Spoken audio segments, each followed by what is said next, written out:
The following is a conversation with Craig Jones, Nicky Rod, and Nicky Ryan, who together with Ethan Krellinston and others make up the B Team, a legendary jiu-jitsu team here in Austin, Texas. It was formed after the so-called Danaher Death Squad, the team headed by John Danaher, split up into New Wave Jiu-Jitsu and B Team Jiu-Jitsu, both located here in Austin, Texas. There has been a lot of trash talk back and forth, including accusations of greasing and steroid use. And I, as a practitioner and fan of grappling, jiu-jitsu, and martial arts in general, am here for it. To see the best grapplers in history go at it, both on the mat and on Instagram. I like the people on both teams and train with both. And I'm really happy to see the exciting, rapid evolution of the sport that these athletes and coaches are catalyzing. And now, a quick few-second mention of each sponsor. Check them out in the description. It's the best way to support this podcast. We got BetterHelp for mental health, 8 Sleep for naps, and Athletic Greens for daily multivitamins. Choose wisely, my friends. And if you want to work with our amazing team, we're always hiring. Go to lexfriedman.com/hiring. And now, on to the full ad reads. As always, no ads in the middle. I try to make this interesting, but if you must skip them, please still check out our sponsors. I enjoy their stuff. Maybe you will too. This episode is brought to you by BetterHelp, spelled H-E-L-P, help. There's that quote from Jack Kerouac, the book On the Road that I recently finished reading, rereading for the 10th at least time in my life. And there's a quote in there about the Mad Ones. That the main character, Sal, it's strange how bad my memory is, but something tells me that his last name is Paradise, Sal Paradise, and Dean Moriarty. And Sal is Jack Kerouac, and the real life name of Dean Moriarty, I don't remember, but the character name is Dean Moriarty, and he represents sort of the weird, the crazy, the chaotic friend, shaman, guide through life, the drop of poison in a perfectly calm drink or a perfectly calm pond or town, like Tom Waits says. Anyway, those people and that part of ourselves is really powerful, that weirdness, that darkness, that chaos. But you have to have control of it, I think. I think being self-aware and introspective about that and bringing it to the surface and knowing that that part of you exists. Check them out at betterhelp.com/Lex and save on your first month. This episode is also brought to you by 8 Sleep and its Pod 3 mattress. As I record these very words, it is extremely late at night. It has been a long night before then and a long day. And the thing that carries me through is a beautiful power nap, or a couple of those when I'm deprived on sleep because of various curveballs that life throws at me, as it does for everybody. I think I at least maintain my sanity and my well-being by taking power naps. Sometimes I'll actually drink a coffee right before the nap, and I take that nap, and about 30 minutes after, I pop up, all refreshed, ready to go. Not like now. Actually, physically, mentally, spiritually refreshed. Now I'm more calm and zen, ready to take on the darkness that waits for me when I finally close my eyes and I'm laying on that 8 Sleep bed as I'm ready to very soon. It is a source of happiness for me. A cold bed with a warm blanket. It's a peaceful escape from the chaos of life outside. It's a weird little feature of biology that we get to sleep. And that is both necessary and it's just wonderful. Anyway, check it out and get special savings when you go to 8sleep.com/Lex. This show is also brought to you by Athletic Greens and its AG1 drink, which is an all-in-one daily drink to support better health and peak performance. It is delicious. I've drank it twice today. because I'm traveling. I packed a few travel packs to go with me, like little travel companions that represent home. And then I get to the hotel and I unpack it, and that's a little reminder, a little habit that I get to carry with me that represents home. That makes me feel like I'm at home. Because what is home after all but a set of habits and a set of people that bring joy to our lives? And a set of habits that bring joy. And Athletic Greens is that. It brings joy to my life. Above all the nutritional excellence it does for me, above all of that, it just makes me happy. A lot of things in my life make me happy. This is one of the consistent ones. They'll give you 1 month supply of fish oil, one of the only supplements I take, when you sign up at athleticgreens.com/Lex. This is the Lex Friedman Podcast. To support it, please check out our sponsors in the description. And now, dear friends, here's Craig Jones, Nicky Rod, and Nicky Ryan.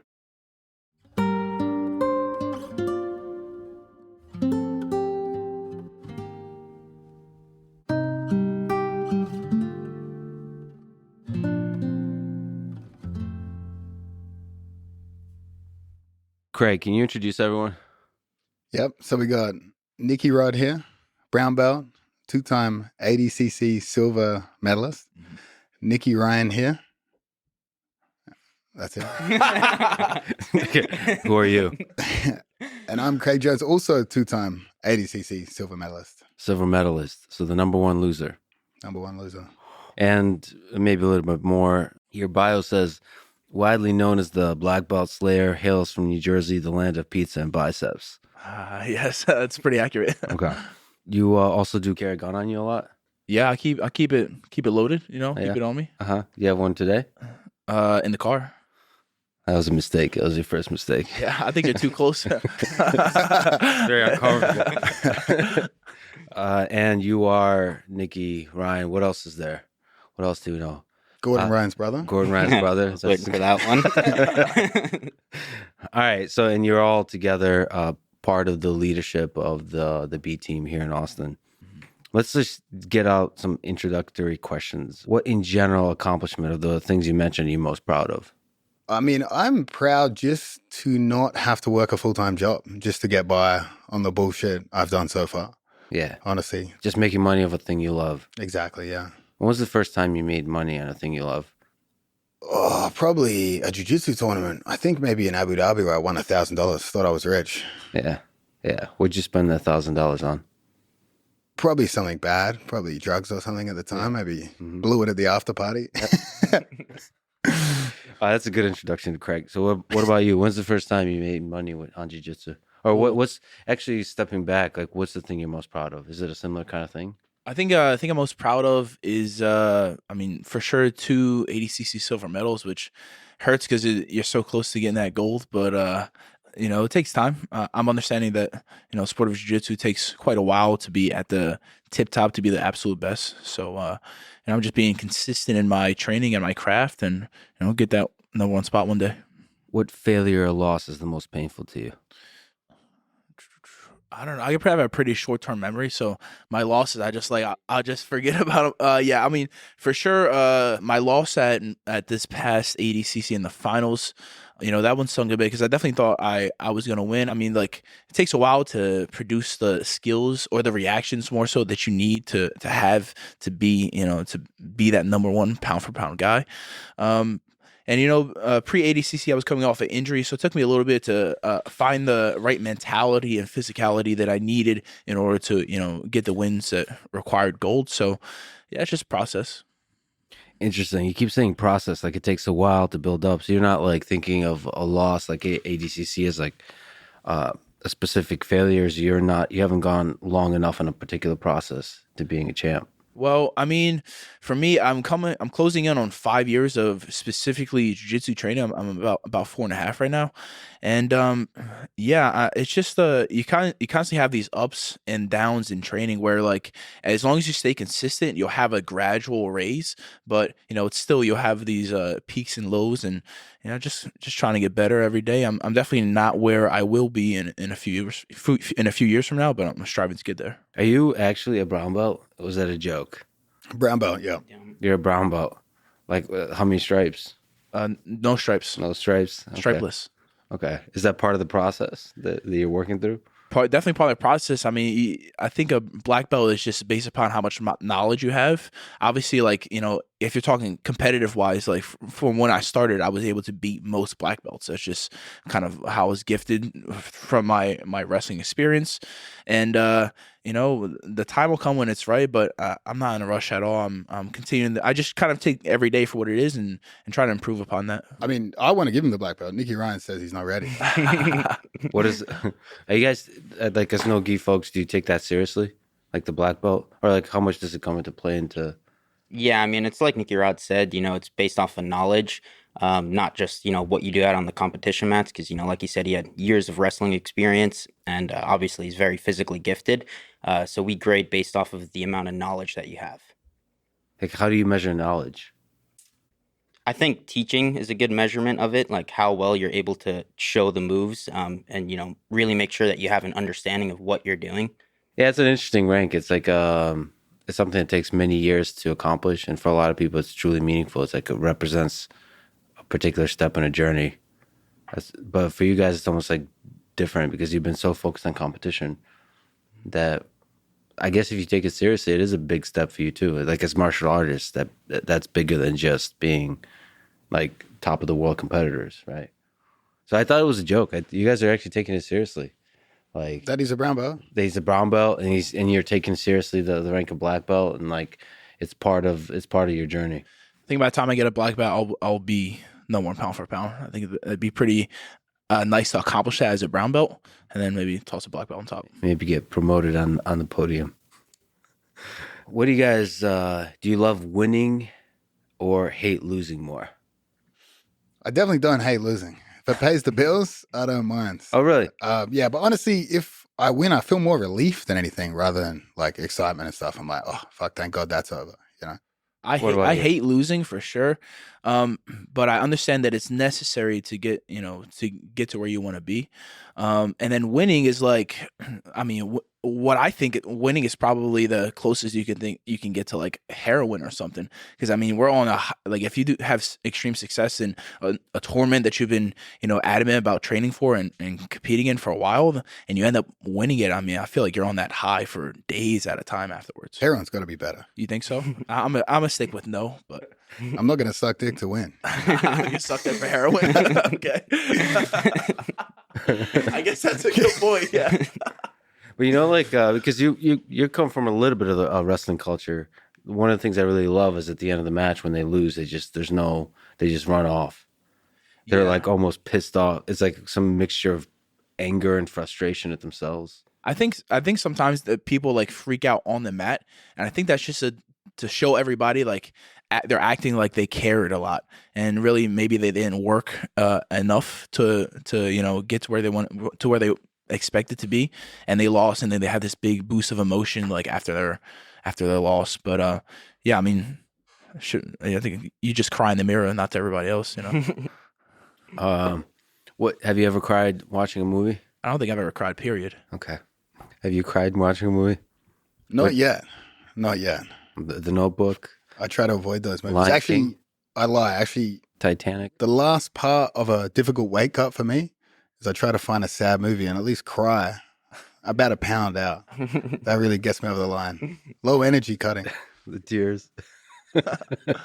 There's other following liquids I could talk to you about, but let's just continue on. Low energy. What about you, Nicky? Love of winning versus hate of losing. I'm a very competitive person, so I for sure hate losing more than I like winning. I do think it's something that's kind of held me back over the past few years because it makes it so that I'm not as active as I should be, because it's like I really hate that feeling of after a match that you just lost.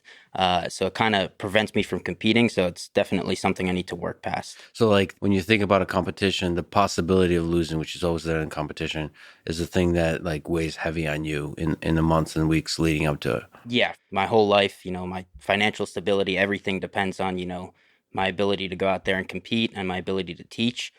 So it's a huge hit to the brand if you lose. So leading up to matches, that's definitely something that's in my mind.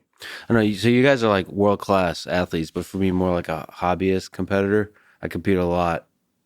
The thing I was, because I really wanted to win.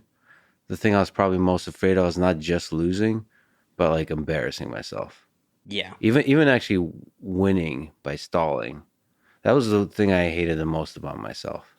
In terms of crying in the mirror, is like being too afraid to take risks after I'm up on 2 points or something. I think you gotta in competition. Sometimes it's good to take the emotion out of it. It's too easy sometimes to like think about my girls in the crowd, my family's watching. Like I want to win because they're there. But at the highest level, if you're emotional at all, no, that's affecting you. Yeah, that's tough though. That's tough, especially like leading up to it. When you're on the mat, maybe, but leading up to it.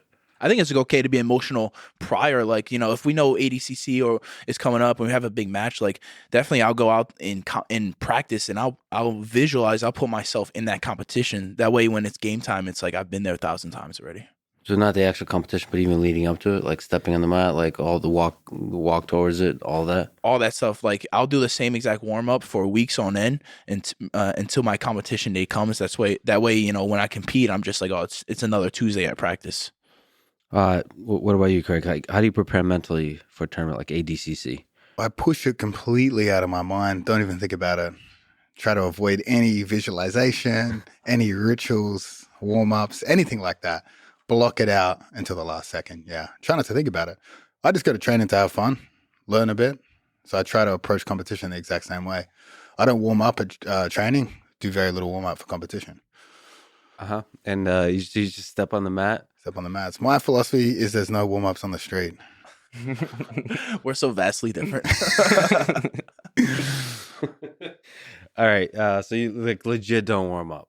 No, I probably should now. I'm 31, but I would just like in the gym, take it easy the first round. Like if I look around the room and Nicky Ryan's there, I might go, all right, we'll have an easier first round today. So even for like the most high stakes matches, you try to push it out. Yeah, I didn't even think about it.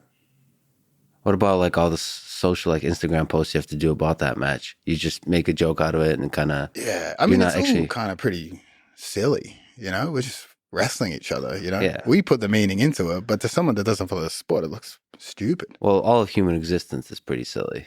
Like, what are we doing? None of us really know what's going on. We kind of have sex to reproduce. We get hungry, we eat, and then we're all chasing money and cars and whatever the hell in a capitalist society, or we worship a dictator in a authoritarian regime. Yeah. And then we get off on, we let power abuse us, and then we just murder others because we get off on it. Yeah. And then eventually all of us will die because the sun will run out of energy. Because colonizing other planets is very difficult. So none of it matters. It's a good philosophy. It's pretty good. That's exactly what I was How does the sun run out of energy? Well, you caught me there. It's burn out. It's a nuclear fusion engine that eventually burns out. Like when you get tired at training. Yeah. It's never happened. I try to get tired. I was like, dude, it's not working. All right. Cool. So you legit don't care about losing. It doesn't weigh heavy on you. I try not to list, like if I win, I try to block out all the compliments, all the niceties and stuff. So I try to do the same with losing. It's happened, move on to the next one, Don't dwell on it too much. And sometimes make a joke out of it. Yeah, exactly. Winning or losing, with the right joke, we can make money off of the event that's just transpired. Yeah. That's what's most important. Excellent. Thank you. I have a bunch of your merch. Oh, nice. This one's the Jordan Burroughs ripoff. All I see is silver. The way you pronounce Burroughs is very, very sexy. Okay. I throw lines at people and I try to gauge their reaction. Like sometimes I'll say something to Nicky and I'll be like, all right, that's probably crossing the line.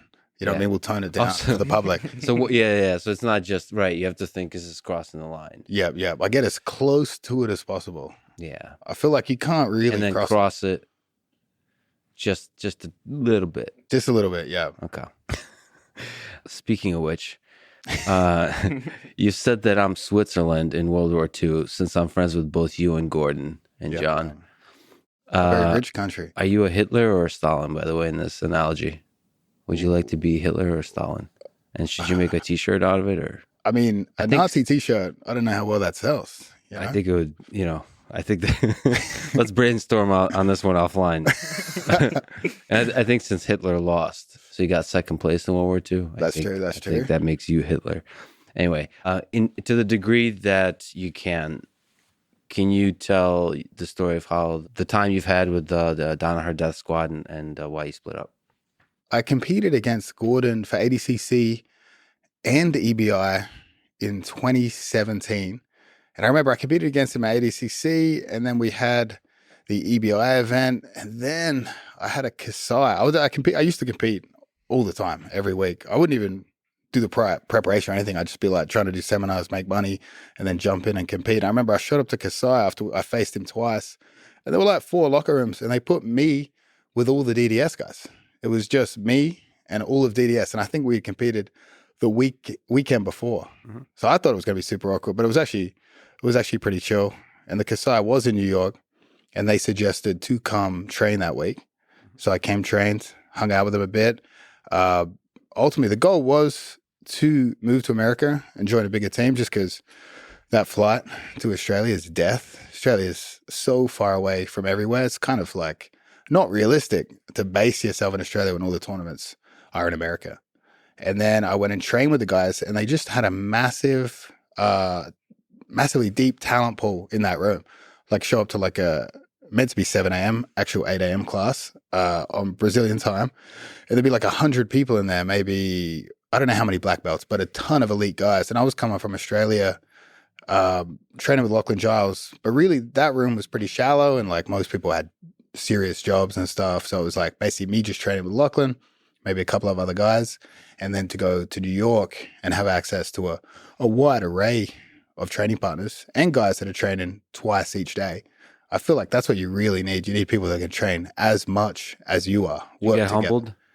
You get humbled in that room at first? For sure, because my style at the time was basically a rip-off version of what they were doing. Yeah. Leg locks came in. I remember just watching Eddie Cummings nonstop and just seeing this guy rip people's legs off. And I was like, you know what? That's probably a good move. You know, that looks like an easier path to victory than trying to beat these guys at what they're good at already, you know? My philosophy at the time was, if it's bothering old Brazilians, it's bothering them for a reason. Yeah. It's probably effective. And that's the path I took to sort of try to rip off their moves. And then obviously to go into that room, try to do them to them, it's going to be a bit more difficult. All right. So that's how it started. How did you end up here? How do we end up here? We're in Austin, Texas. I mean, I like to think of Puerto Rico as Apocalypse Now. Mm-hmm. John Danaher as Colonel Kurtz. Things got very weird in the jungle, and the teams went in 2 different directions. But honestly, I mean, it's not really my story to tell. I had some issues with some of those people. At the time of the split, I got along very well with John. I feel like me and him connected very well. I don't know why that was. Maybe it was just because he missed home. He missed a familiar accent, Australian, New Zealand accent. But, I mean, I basically followed Nicky, left with Nicky. Sort of that core group of guys left with Nicky. And I mean, there was personal problems, and I just backed Nicky, basically. Got it. Just sticking on you for a bit. Is there a part of you that, finds it heartbreaking that DDS split up? Does part of you miss working with John and everybody? Like, can you steel man the case for that? I mean, I miss certain aspects of it, but I also do prefer the freedom of being apart from it. It's obviously a very strict regime under John Danaher. Obviously there's parts of it. I miss the parts the public doesn't see of John. The behind the scenes banter. I feel like he's very conscious of the image he portrays to the world. But basically, at closed doors, he's always making jokes, always finding, I guess, more in line with the Australian Kiwi sort of culture. Mm-hmm. But you don't really see that in the public eye. So that perspective, I do miss that relationship with John. In terms of setting aside personal differences, Gordon was a good training partner. Definitely a good training partner to train with. But obviously the negative things we can't really talk about outweighed all of those things. And we obviously had to make a decision to leave. The things that happen in the jungle. The things that happen in the jungle. Shall never be spoken of. That I personally Cannot speak of. Yeah, but obviously I do miss certain aspects. Like, I mean, nothing's all bad, nothing's all good, you know? Yeah, this goes back to your like everything we're doing is silly. Yeah, exactly. That's why I don't get people take it so serious. Martial arts so serious. It's just pretty stupid, really. Especially in the gi, it looks bad. And then I obviously, mean, it's pretty silly with and without the gi. It's just a Sambo's bunch of apes. what's rolling silly around. about no gi and what's silly about the gi and just mixed and matched bottoms there. You know what I mean? Wait, which one? Sambo. Oh, Yeah. I see what you're doing, brother. You come to my house and offend my people. All right. We're gonna go to every dark place apparently. Nick, how did you get with DDS? Like, what was that journey like? Is there try to see if there's things that you remember fondly that you've gotten from the experience? All right, so the way I started training with DDS, initially I was training for initially I was a bouncer, right? I dropped out of college to pursue this fitness modeling career. I ended up signing with Wilhelmina Models up in New York, and I was like trying to get in better shape. And while I was bouncing, kind of the talk of like, who's tougher came up between the wrestlers and a few of the bouncers that train jiu-jitsu. And they convinced me to go to a practice, and I went to my first practice over there, and for the most part, I just controlled everybody, got on top of them, was able to avoid shitty submissions because I had an awareness of the sport, and I'm a fan of fighting and whatnot, so I kind of understood it pretty well. And then soon after that, I joined a school, and my second week of jiu-jitsu, I started competing. I had pretty good success. I was like subbing a few black belts and beating everybody pretty decisively with points and stuff.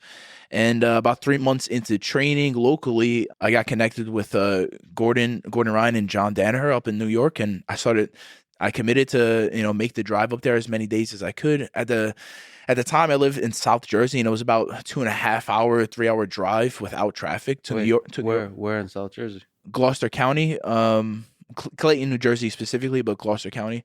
Yeah, so it was about 130 miles, and without traffic, about 2.5 hours or so. But on the way back, man, it'd be 3+ sometimes. Catching that rush hour. What year was this? Do you remember? This was in South Jersey 2018. for a bit. I forget how young you are. Yeah, I was there before before all that. All right, cool. Anyway, you're doing the long drive, and then what? Yeah, doing the long drive, and then once I won ADCC trials, I was able to make a couple bucks, and then I got my silver medal at ADCC, and I was able to afford to live up there in New York and in North Jersey area. So I lived up there, trained there full time every day, and just kind of stuck with the team throughout the turbulent times, and found ourselves in Austin, In the jungle. in the jungle. With Yeah. the things we shall not speak of. What are there things that you remember that you've learned from John Danaher from your time you spent with him? Yeah, I mean, I definitely learned a ton from John and the team as a whole. Like, you have to be the guy that asks questions in that type of environment, right? Because you're not going to get singled out to be that specific star or the best guy in the room when you have all these other stud athletes. So I really had to seek out and figure out the kind of questions that I needed to ask. And once I became a bit more verbal with my training, and I'm expressing all my curiosities about grappling to these guys, definitely help boost my technique and my career as a whole. Yeah, did you understand what kind of stuff like technically you want to get good at, what fits your body, what would be good for you, what are your weaknesses and all that? So initially, when I started grappling, I had an innate ability to just get to opponents' back. So I was like, all right, I'm good at getting to the back. Let me perfect controlling the back and then submitting opponent via rear naked choke. And then besides that, I really focused on leg lock defense, and then eventually came the body lock pass, where I'm really good at body lock passing my opponents now. And it just takes quite a long time because you have to find different sequences, and then there's always these an abundance of opportunities that your opponent gets from these specific sequences. So it takes a while. Is there part of you that finds the fact that DGS split up heartbreaking?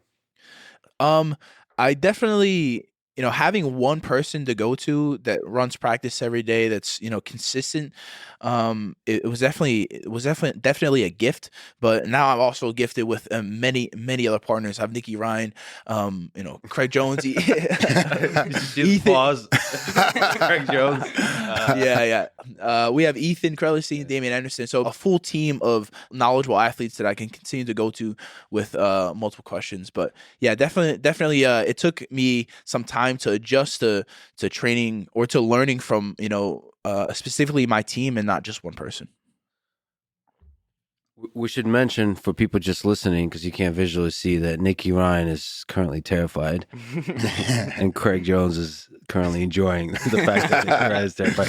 But anyway, can you talk about your Nicky? Can you talk about your time with DDS? I started training when I was like around 13. My brother Gordon had started prior to me, and I really just went into training just as like a means to exercise and lose weight at the beginning, because I was pretty fat as a kid. So I went to the first class, loved it, and then just started training every day at Gary's gym, Brunswick. And then during the summer, when I'd get off from school, they would take me up to New York to train under John. And, I just absolutely loved it. I knew what I wanted to do with my life at a young age. So I ended up dropping out of school actually after my freshman year in high school. So yeah, at 15, I ended up dropping out and just pursuing jiu-jitsu full time, training every day up in the blue basement. Well, like, what aspect of jiu-jitsu made you know that this is the thing for you? It was just something I just enjoyed being, like on the mats every day. I love that there's, a problem solving aspect to it. So it's, it's mentally challenging, it's physically challenging, helps me get in shape. So I just, right off the bat, I knew I loved it. Okay, so then we'll go to the jungle. What happened in the jungle? Yeah. And in general, like, I like this. This is like this shroud of mystery that shall never be penetrated. That should never be like... We've got a book deal. It's coming one day. Book deal? Yeah. All right. Obviously, he left high school. He's not writing it. Okay. I'll do the Russian translation. Okay. So what are things that you enjoyed that you remember from working with John Danaher? Yeah, I mean, obviously he's considered one of the best coaches in the world. Very charismatic guy when you see him in person. I pretty much was, kind of raised in the DDS. That's where I spent the majority of my time every day. So I obviously had very deep connections, with John, my brother, Gary, even Eddie Cummings and stuff back then. So obviously I miss interacting with those guys every day. And, it's like they said, it's good to have somebody to kind of crack the whip at you every day. And John was very good at that. When you're like younger in your teenage years, you can you have to get humbled, right? There's like a process to that. Yeah, for sure. And it's a pretty good room to get humbled in, I guess. Yeah, exactly. I mean, I started training with them just when like everybody started to break out. Gary was like the biggest name at the time, just because he had won ADCC trials already, and he had a crazy match with Kron Gracie at ADCC. But Eddie was just starting to break out. Gordon just started winning EBI. So I started training under John, right when everything was exploding. What are the good things about life, about jiu-jitsu you learned from your brother? Both me and my brother never really wanted to, work a full-time job doing something that we hate. And he was always, a very confident person. So he just went, fully started pursuing jiu-jitsu. So I'm very happy that, he did that and I ended up following in his footsteps, because you can ask these guys, I'm a lazy sack of shit outside of the mat. So that's definitely one thing that I'm very grateful for. That he paved the way, like you can make money doing stuff you love. Yeah, exactly. And he was a big reason, why my parents eventually let me drop out of school, because, when they were coming up, there's no money in the sport. It was very hard to make a full living. Like if you wanted to actually make a living, you'd eventually have to transfer to MMA. And I feel like Gordon and Gary and those guys were, some of the first people to make a very good living off of just jiu-jitsu. At this part of you find it heartbreaking that you've split up from DDS, but also from your brother in terms of spending time on the mat every day? Yeah, for sure. I mean, growing up, obviously he's my big brother. I looked up to him a lot. So I definitely, like I said, I miss interacting with those guys. I was pretty much raised, in that blue basement, that John was like, a father figure to me. So I definitely, miss seeing those guys every day. Do you have animosity towards Gordon, and does he have animosity toward you? And what is the source of that? And do you think you'll ever be able to forgive each other? Definitely initially during the initial split, we definitely hated each other at the beginning. But it's definitely started to calm down. Actually, just prior to all this social media drama that's going on currently, he reached he had reached out to me, and that was literally like the first time that we have actually talked since the split happened. So we didn't talk to each other for, what is it now, like almost 2 years. And that was the first time that we interacted again. And overall, he wasn't aggressive towards me. I wasn't aggressive towards him. We were cracking some jokes. So hopefully the animosity is going down. There's this Godfather quote that I wrote down. I recently rewatched it from Don Corleone, Vito Corleone. The strength of a family, like the strength of an army, lies in its loyalty to each other. Is there some aspect of family that you miss, of the blood that kind of connects you, that you can count on? Yeah, my parents, they both raised us that, like family is everything. You never, betray your family or anything like that. So I definitely, miss them from time to time. Okay, imagine you're like 40 years from now, sitting on a porch with a shotgun, drinking whiskey, looking over like all the land you've conquered. Looking back to this moment, is the reason you split up a bullshit reason? Or is it a good reason? From the perspective of the king who has now conquered the lands, have proven himself, have done everything. I think it was definitely like a justifiable reason for the team splitting. Like with the way things were going, it just was not going to work with, all of us in the same room together. It started, affecting training. People didn't feel comfortable and things. So I definitely think that it was a justifiable reason to split. The things that happen in the jungle. Yeah. To be told about in the book. Is it going to be an audiobook or is it just going to be... Now, who's going to voice it? Might be a play. A musical? Yeah, musical. On Broadway. How's your singing voice? Mine's not so good, but Nicky has a beautiful voice. Does he? Of an angel? I bet. Okay. Speaking of the social media drama, I should mention that I've talked recently to Gordon a bunch. I've talked to him about talking to you guys, and he's had nothing but really nice things to say about you, Nicky Ryan, and he has had nothing but bad things. What was some of the things? There is, well, let's just go to the social media first, because the social media stuff that he said publicly is just like a warm up. It's like foreplay, I guess. So Gordon sent you, Nicky Rod, flowers for Valentine's Day, posting on Instagram, quote, "I've been fucking him in every round in competition since we met in 2018. The least I can do is buy him flowers." We didn't get the flowers. No, yeah, did you? That was the question. Did you get the flowers? You never got the flowers. He sent it to the wrong address. He did? Yeah. Where do you think he sent it? It was close, but it was wrong. Did you appreciate the romantic gesture? I did. I was looking forward to the flowers and potentially chocolates in there. But, it was a bit of a letdown. Can you describe your recent match against Gordon, the EBI match? Okay, so EBI match on UFC Fight Pass. It was a 20-minute match. And immediately, match starts. I pull guard, and then I stand up. He pulls guard, and we have this kind of like back and forth where he's trying to dig for underhooks, trying to get on top of me, and he can't really find success.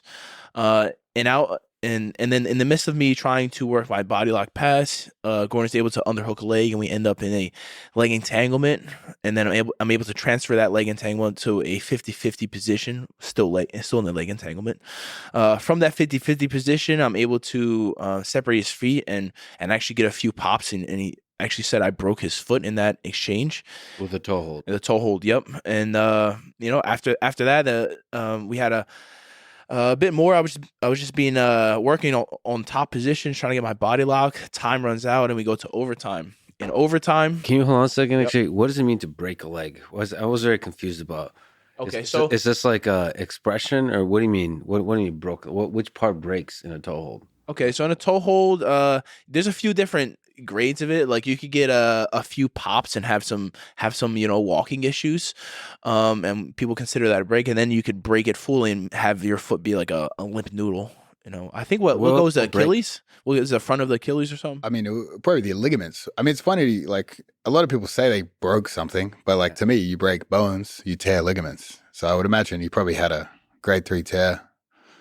Grade 3. How hard do you think is it to, I always wondered that with like a straight foot lock, how hard is it to break the shin or like the actual bones versus to tear stuff? Depends how many steroids they're on. And obviously how much you're on. You're one of the few guys that have actually broken bones in competition. Yeah, have I? Oh yeah, Vin. A couple, yeah.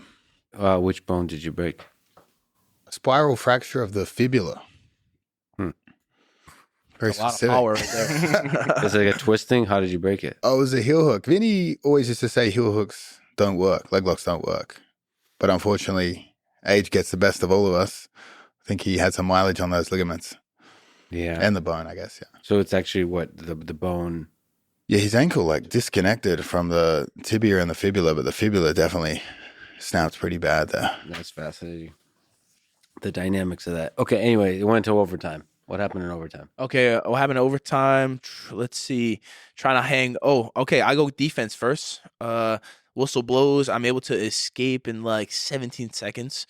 And then immediately after, I go on his back, and he gets out in exactly 17 seconds. I'm like, shit, all right. I thought I had a good start. And then he gets on my back right after that, and he's able to ride me out for pretty much the entire round. After that, I go back on his back. He escapes in maybe like a minute and some change.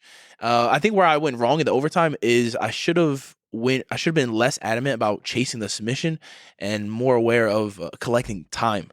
If I kind of diverted my attention towards acquiring, time on the clock, it would have been, more in my favor. But yeah, at the end of my overtime round, I'm able to lock up a rear naked choke over the face, but there just wasn't enough time to fully finish. I got a few seconds of squeeze in there. I didn't have enough time to adjust. And go ahead. Do you think if you're on steroids, you would have finished the choke?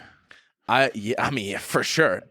That's what I thought. If you're on gear, you're changing the biology of your body, right? You're adjusting your DNA. For sure, if I adjusted my DNA, I mean, Yeah. it's a finish. So you're implying you're a natural athlete, is what you're saying. Oh, I'm definitely a natural athlete. Yeah, heavy implication. Okay.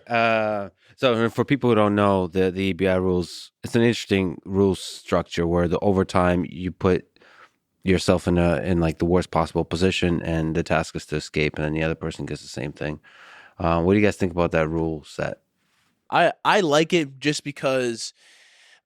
First of all, I don't like the idea of having to put somebody on my back, but I do like the definitive answer in the match. Like either you escaped in time or you got ridden out. So the absolutely like you get to define a winner. That's great. I'd much rather have that than a close decision and it kind of goes the other way. What about you? I mean, honestly, there's all the different rules. When I look at the rule sets, I just try to think of what rule set I could beat that individual in, and I sort of gear myself towards that. That's really the strategy there.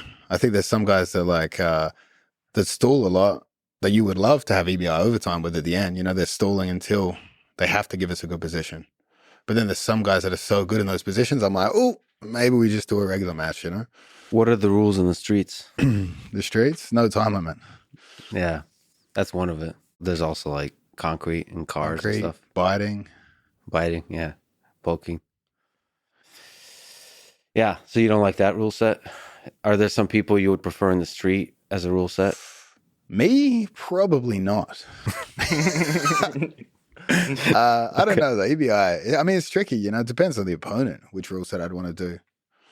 What about you, Nick? What do you think about the rule set of EBI? Yeah, so I think EBI is very good from a spectator point of view. People find it very entertaining to watch, because people want to see submissions, and you're putting the athletes in a position where, you have like the highest percentage submission in the sport.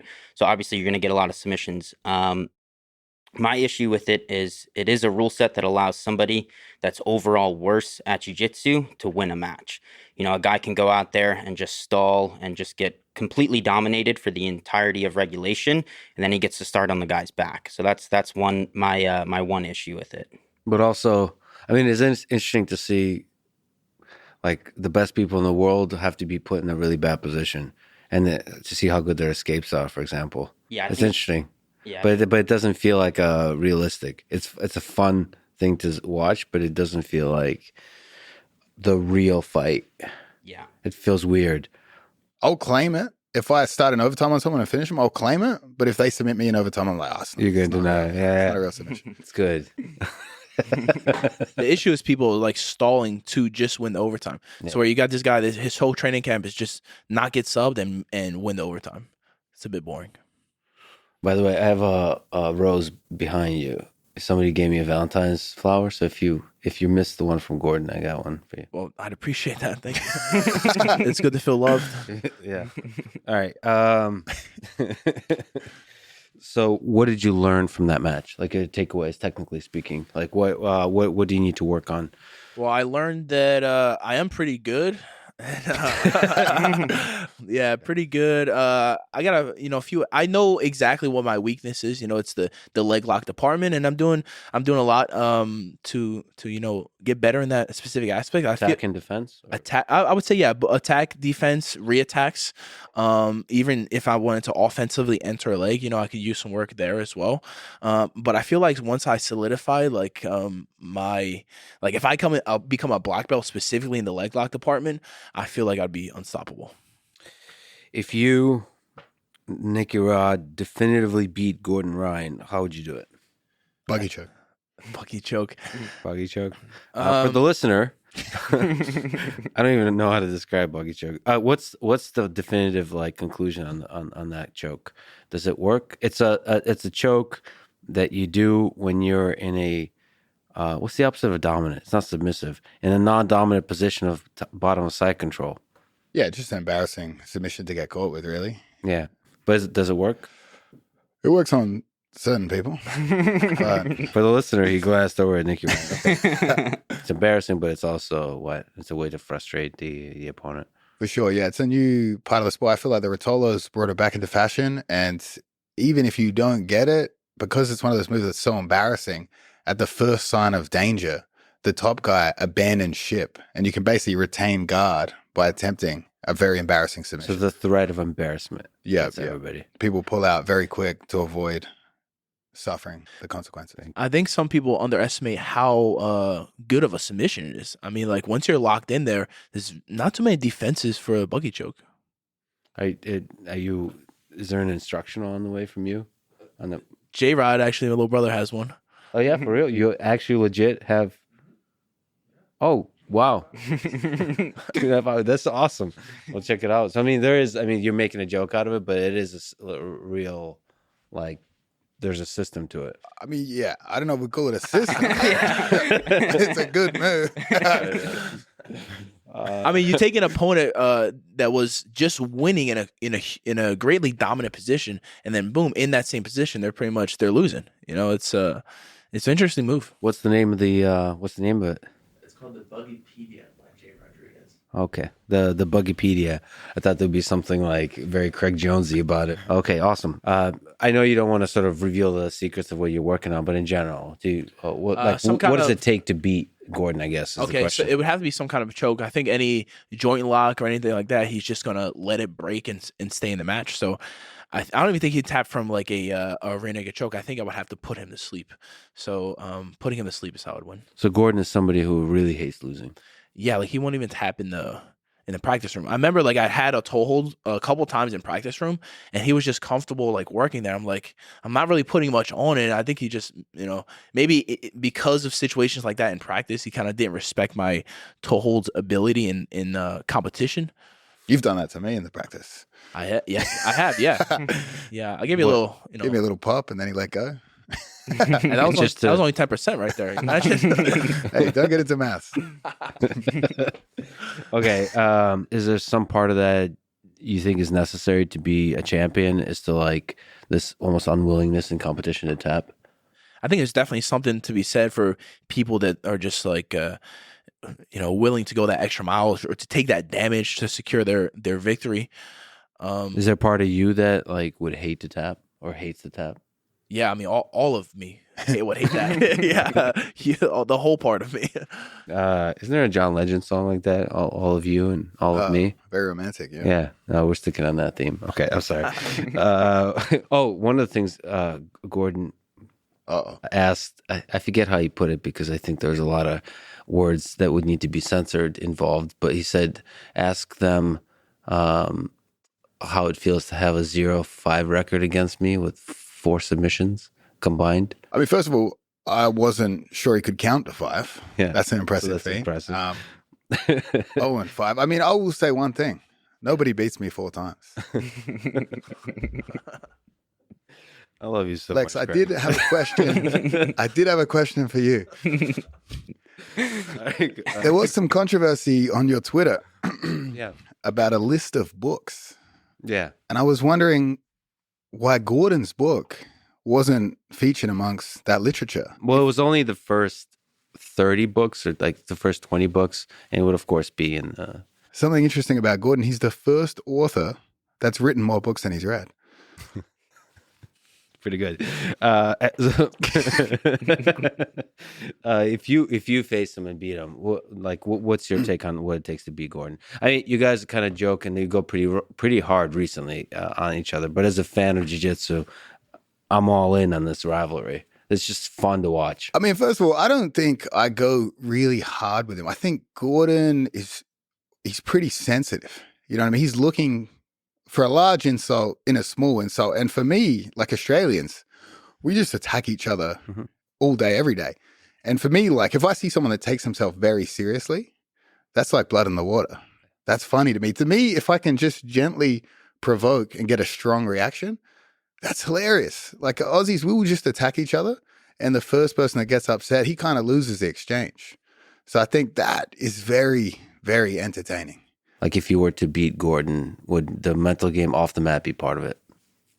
I think it would be a factor for sure. But I mean, I'm never going to come out too crazy direct with him. You know, like I find that like if you get too upset online and you're going crazy, I find that I'd be embarrassed to do that myself. Obviously, everyone's different. Everyone has a different style, you know. But like, yeah, I think the mental aspect would play a big factor. I mean, mainly because if I were to beat him, I would send him a message every day until I died. Yeah. Just to gently remind him that I got the last one. The last one is all that matters. We're not keeping score. Yeah, we're not keeping score here. So like once you beat him, you're going to run for the rest of your life. I mean, run, but look back. Yeah. You know, look back right, with messages. A sidestep. Ride your horse into the sunset. Okay. Oh, by the way, you've talked very lightly. You've talked shit very lightly against Alexander Volkanovski's opponent.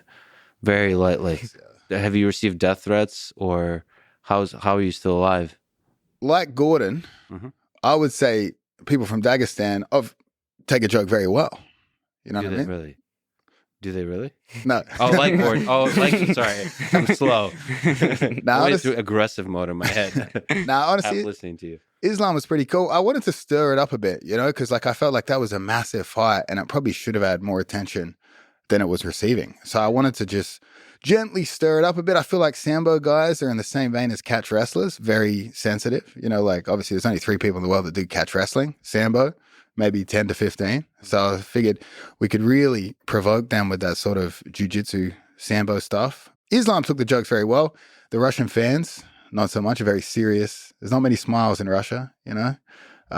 They didn't take it as well. I'm trying to suppress the anger. The rage is building up inside me slowly. So you guys mentioned steroids. I like that you bring that up after we talk about Russia, for the record. Smooth segue there. I do not condone the statements said by the Aussie, but I would love to travel with you to Russia. That would be a good time. Yeah, you might get killed with me now. No, I would be the first to turn to backstab you. You're like, I got in there, get it. All right. Are most of the top grapplers on steroids? I mean, it's hard to say. You know, some people look like shit and they're on steroids. Some people look excellent and they're not on steroids. It's so hard to tell. But that seems to be the general consensus that a lot of people on steroids. I'm always a little bit, I don't know. So I'll be honest, I've never seen anyone take steroids. I've never taken steroids. I don't even know if that's the right term to use, or like TRT, any of that. So I'm very careful, like, to not let my naivete, like, lead me to take conclusions. But I do feel a little bit weird about the witch hunt nature of it, that some people a little bit too eagerly claim that others are on steroids just because they're successful. But at the same time, it does seem that a lot of athletes will do whatever it takes to be successful. Yeah, I mean, if a sport doesn't test, you got to assume most people are going to do it. And especially now, as more money comes into the sport, you got to assume more people are going to do it, you know? I generally, like, do AGCC and, like, does jiu-jitsu test? It's actually encouraged. What's encouraged? No, okay. You get a pamphlet? Okay. They don't test? There's no testing? They test to make sure we're on steroids, because obviously it's a big show for the UFC Fight Pass in the future. They don't want anyone coming in out of shape. Very nice. Do you think using steroids in that kind of context in sports is wrong? Like stepping away, if it's not illegal? I mean, do you from think my ethically perspective, speaking? I like to assume everyone's on steroids, and I have to feel bad about using steroids myself. Yeah. Do you use them? You use all of the steroids? I'm over 30. It's TRT. You know, that's the medical definition. That's the medical. Okay. I'd like to meet your doctor. Therapeutic use, you know. Therapeutic, right? Like, how do you just feel about it? I mean, it is cheating for sure. Whether they test for it or not, I think it is cheating. Obviously, some people are going to say, "Oh, fuck, everyone's on it. I should be able to get away with it." It makes it even playing field, you know. But it kind of becomes Russian roulette, because it's like if one guy's taking a small amount and the other guy is taking a huge amount, he's going to reap huge rewards in the short term. Probably be dead pretty early, but die a champion, mind you. You know what I mean? So it's like, I don't know where the line is. Yeah. Yeah. What do you think about that? Do you think it's worthy to take health risks? I think if you're just for the glory. I think if you're 40, about to die, looking at a cabinet of gold medals for wrestling other men, it's probably not going to hit the same way on your deathbed. You know? What? Sorry. In which direction? Like, is that a good thing or not? No, you're probably going to feel like, oh fuck, I probably wasted a bit of health on that. You know? You think so? Isn't that like the glory of it? Like you said, other men. Yeah. Yeah. Yeah. Well, I mean, in like my opinion, I'll maybe wrestle a woman as well. But. What'd you do with Gabby on Valentine's Day? What did you take her? Did you guys? We filmed some new stuff for OnlyFans. For OnlyFans. We never stop working. So the love affair is also a work affair. Okay. I don't know. I there's something to that. I mean, like Olympic gold medalists accomplishing like the heights, like sacrificing everything. Just everything. The first 20, 30 years of your life for this silly little piece of metal. I think there's something beautiful to that. That's like inspires a lot of people. And that's like the height of the human condition in a way. Like, well, if you survive. I'm just saying, if you're in your deathbed early in life. We all die. All men die, Greg Jones, but not all men truly live. How many years? How many years sure. are you willing to shave off for a gold medal? That's a good question. How many? How many are you willing to shave off for a gold medal? Well, you're for a silver medal. For a silver medal, I'd shave a few off. I think 2 silvers makes a gold. So. It's worth 5 years? 5 to 10, maybe, yeah. Shave off the bad years, enhance the good ones, you know? Well, I mean, you guys sacrificed a lot of your life. You continue to sacrifice. Oh, you don't see it as sacrifice. It's fun. I think training's fun, being adamant about it, consistent. Gives you, I think we have a great routine, great ritual. Definitely enjoy the process. All right. Well, do you guys know, this is bro science, or I'm talking bro scientists, but do you know how long steroids stay in your system? Forever. Forever? Oh, because it's like... Hey, once you do it, you own it. Yeah. Just the knowledge. Yeah. All right. I think it's different for each steroid, right? I think some of them last longer than others. Depends if it's a urine. You would think I would do a little research before this, asking these questions. Why do you think most athletes and coaches don't talk about steroids? Like, why is it such a secret? Why is it so embarrassing? I think they probably talk about it like amongst the team and whatnot. Again, I mean, it's going to be more shady if it's like a your sport is tested or whatnot. We're kind of in the Wild West in the grappling world, you know. Yeah, but why don't grapplers talk about it? Because it seems cheating. I mean, it's kind of insinuated as a bit of cheating, even if it's not like if it's not tested. I mean, still you're taking a person that could, you know, maybe has good jiu-jitsu, good mechanics, you putting them on the leg and they're subbing you with a heel hook versus breaking your leg with a heel hook. You know, something as subtle as that can make, you know, big differences. All right, this is going to make me sound dumb, but is it possible that steroids are not a huge help in grappling? I think if you're bad at jiu-jitsu and you do steroids, you're going to continue to be bad at jiu-jitsu. But if you're great at if you're great at grappling, if you're great at grappling and then you also do gear, it's going to enhance what you're already, you know, good at and make you much better. But like, how much is the enhancement, I guess is the question. How much is muscle valued? Right. Like if That's you're the question. If you're How doing much is gear and you're muscle? not changing weight that much, like maybe it helps you a little bit. But if you know you're gaining 50, 60 pounds of pure muscle, and it's like that's a huge enhancement. That's another human. Does muscle, a small human, yeah. Does muscle matter in jiu-jitsu? I guess is the question. Is it possible that it gets in the way? I say muscle matters, but technique matters more. I also think that it'll help you develop technique as well, because obviously, you know, testosterone helps with recovery rate. So if you're on gear, you're able to train a lot more. Now, with that being said, if you're not able to learn, obviously it's not going to help in that aspect. But if you're somebody that knows how to learn and get good at jiu-jitsu, and then you add gear on top of that, you're able to do significantly more sessions throughout the week. Okay. And by the way, gear is steroids? Steroids, yeah. Okay. I also think that you don't have to be as consistent in like your sleep and your food and stuff. If you're on gear, you have a little bit of leeway. But I mean, being consistent in your diet and your sleep definitely would help, you know, the process. Since you use most steroids Yeah. of any athlete I've ever met, do you think steroids help jiu-jitsu?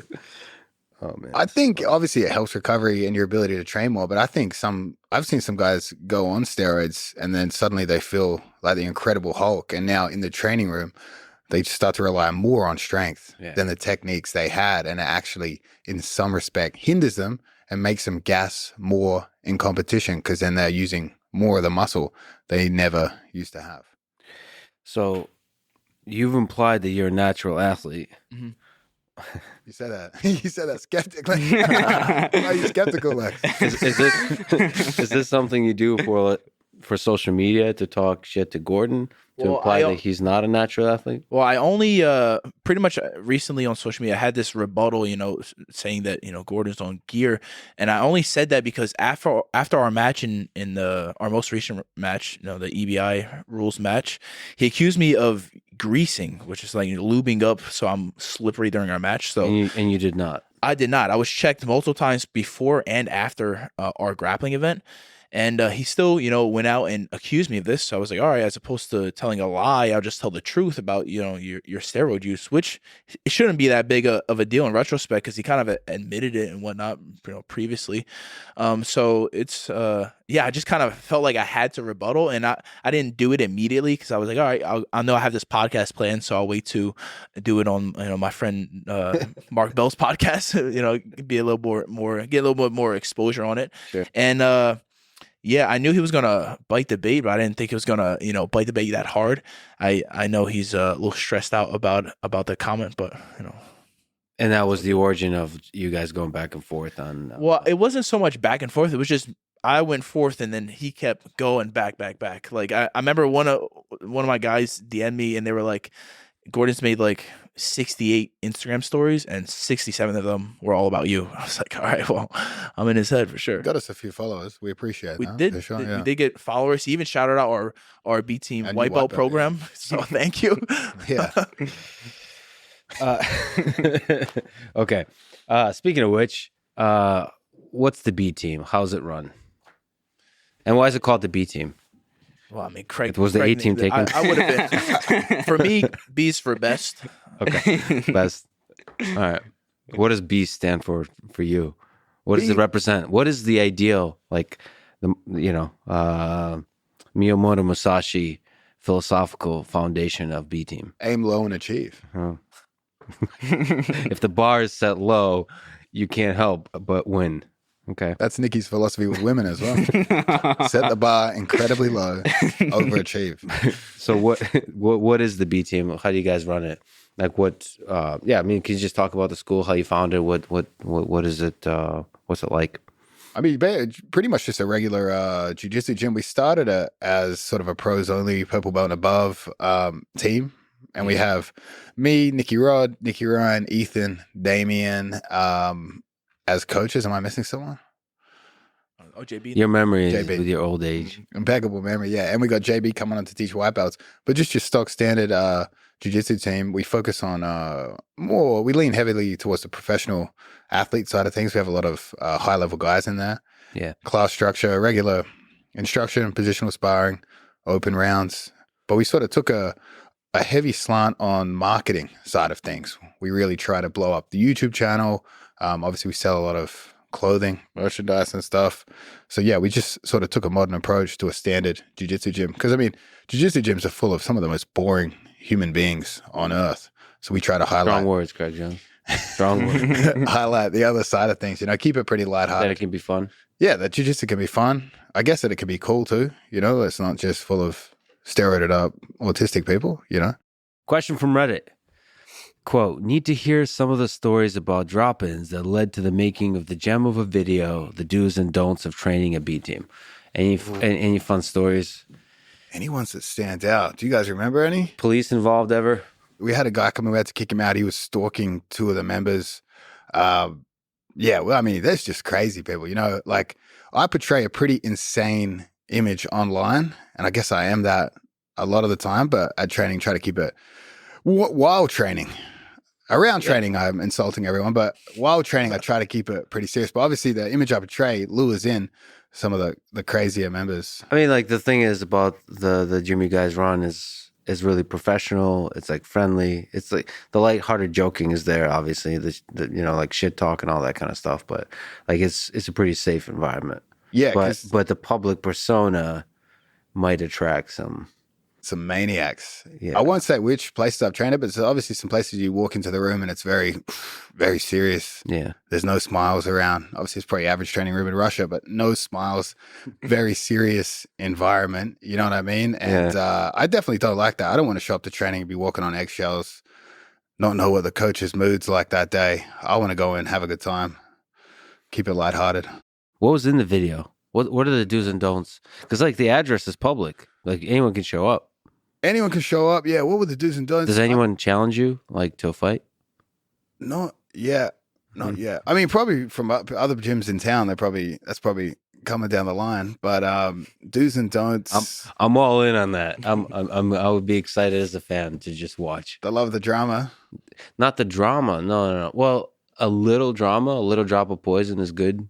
But ultimately, it's the best grapplers in the world kind of going at it. Yeah, it's fun.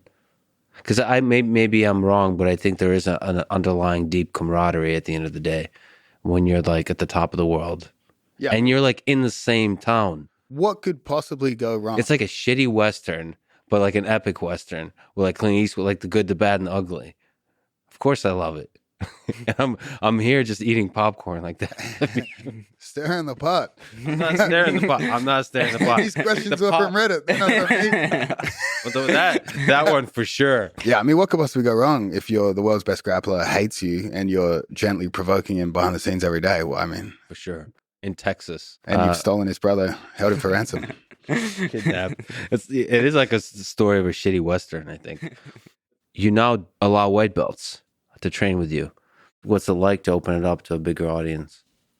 We haven't opened it up yet, but it'll be interesting to see. I mean, I feel like your higher belts, they really understand what the training room is. You know what I mean? White belts early, they're trying to find their place in the gym. Could be kind of awkward and stuff in that environment. So I think obviously those white belts coming in will change the dynamic, but the white belts will have a separate white belt classes obviously for them, because given it's such a high level gym, it'd be tough for a beginner to be able to enter the more advanced classes. Well, obviously we're teaching more advanced techniques. So yeah, we've separated a white belt program, I believe 6 p.m.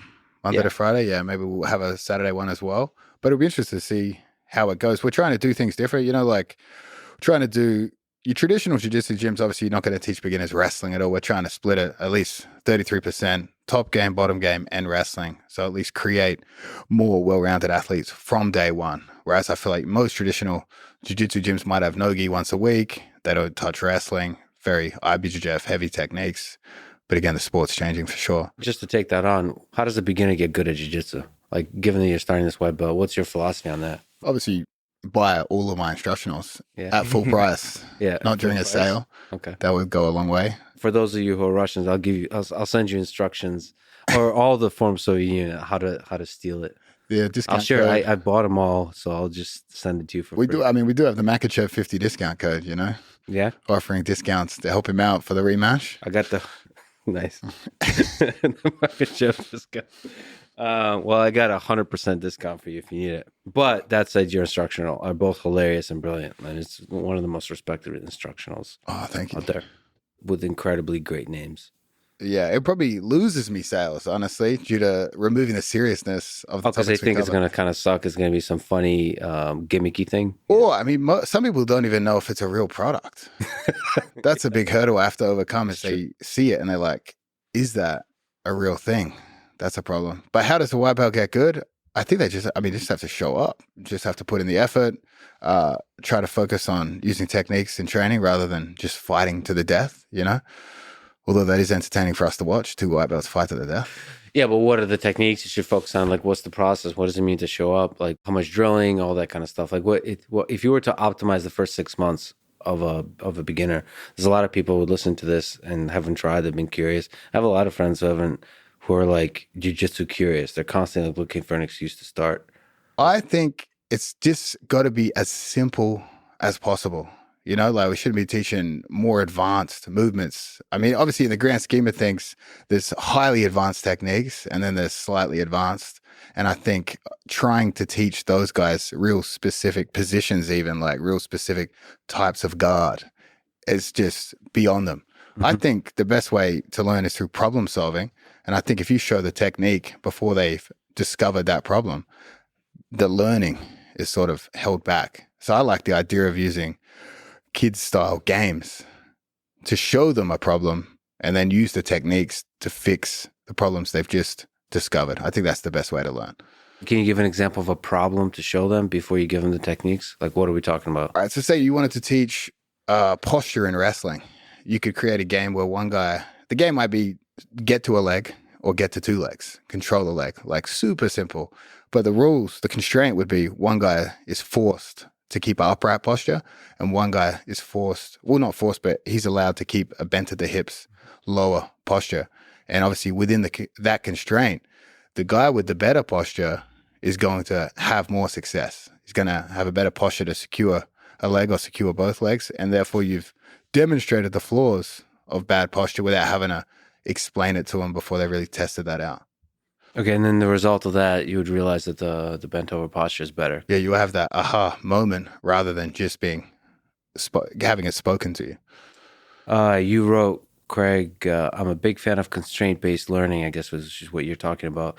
I love presenting beginners with a problem before the solution. Like here, attempt to hold side control with no cues on how. Then I see how the guy got out and addressed issue by issue, crossface and hip control and so on. Okay. So what are some other examples, like side control? Yeah, that would be an excellent one. Side control. Like teach it, like obviously we say, you secure a crossface so they can't turn into you. Much easier to have them try to hold someone down without explaining what a crossface is and then use that technique to address the problem they've just encountered. So I think you could do that with a lot of areas of jiu-jitsu, like even more advanced, say 50-50, obviously a mirrored position where you both have access to each other's heels. Most people will stall out in that position and keep their feet crossed. I think a great constraint for both of them, you can't cross your feet. Now you have to learn how to slip the heel hook when they expose it and how to safely re-attack of your own. So the constraint is you can't be too defensive in that position.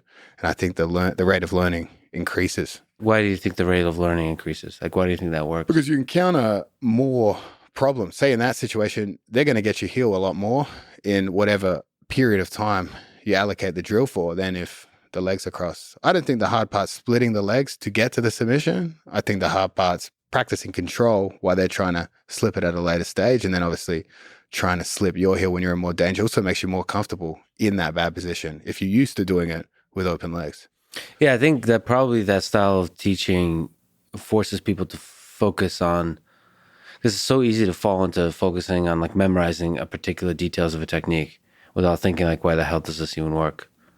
And Exactly, if you don't have that, you get to focus on like, from like, as cliche as it sounds, from first principles, like how the hell did I get out of this? Like, why does this even work? Why does wrestling work? Why do you have a bent over posture? You get to like start to ask those kinds of questions, which is kind of interesting because it's not obvious to me that bent over posture is the right posture for jiu-jitsu, right?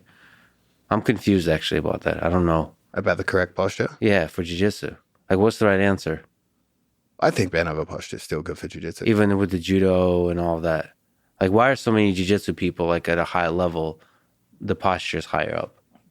Well, I think wrestling posture is just a bit too low because it's not necessary, right? If wrestlers are like low enough to the ground where your hands could touch the mat, but in jiu-jitsu, it's kind of a mix between like wrestling and judo or Greco-Roman wrestling. So, I think it's just a bit more laxed, and it's bent over, but it's not upright, and it's also not super low.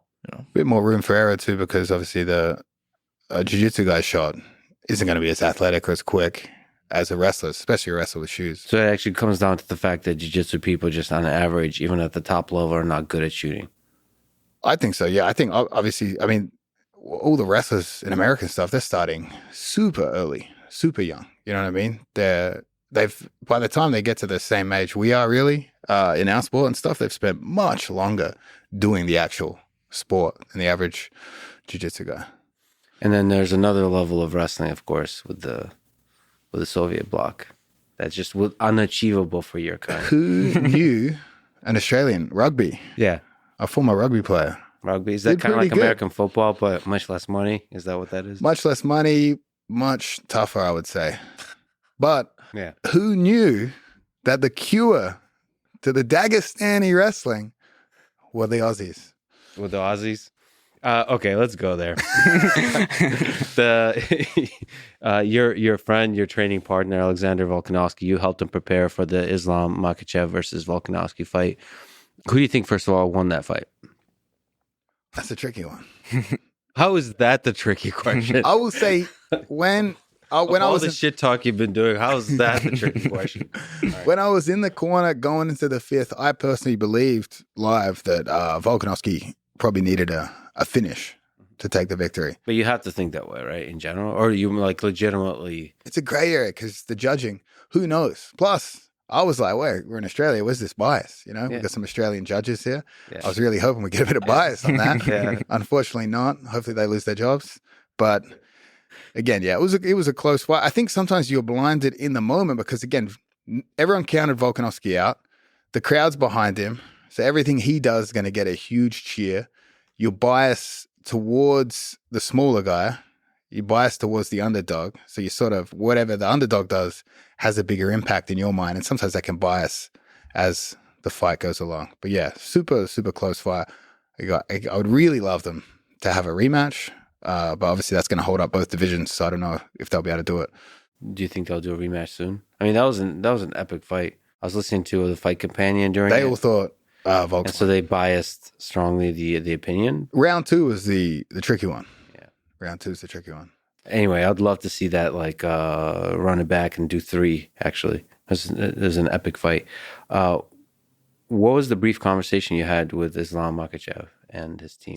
I didn't know how he'd take the joke because obviously Khabib tried to flying eagle kick Dylan Dennis in the face. Mm-hmm. So I wasn't sure how my humor would go. Yep. But I mean, Dylan must have said some worse things to me. I was just playing around. I mean, you can't really take anything I say serious. Yeah. Come across like an idiot. But so when he was coming up to me afterwards, I was like, oh, I don't know what he's going to say. And again, maybe he would have been more upset if he had lost, but he just received the judge's decision. Yeah. But he came up, I went to shake his hand, he gave me a big hug and then pretended to throw me. Mm-hmm. And then I thought the interaction was over and then he circled back. So that's why I was so awkward. I was like, oh, he's coming back. He wants to say, he wants something else. But he just said, why didn't you teach your boy how to escape the body triangle? Oh, wow. Interesting.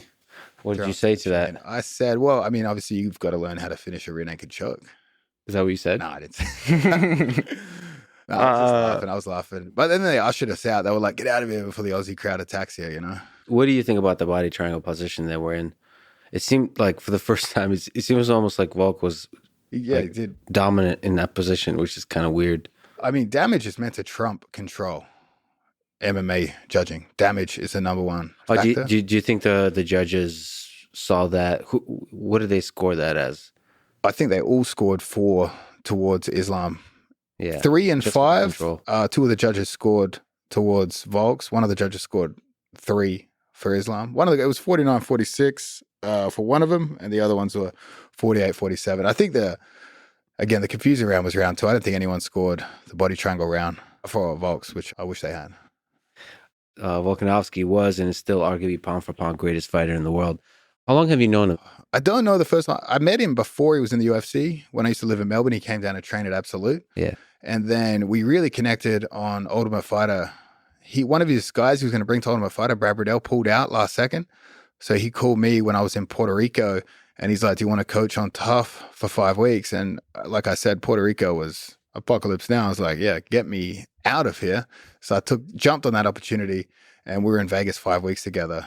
Because he was meant to fight Ortega, and then he got hit with COVID real bad.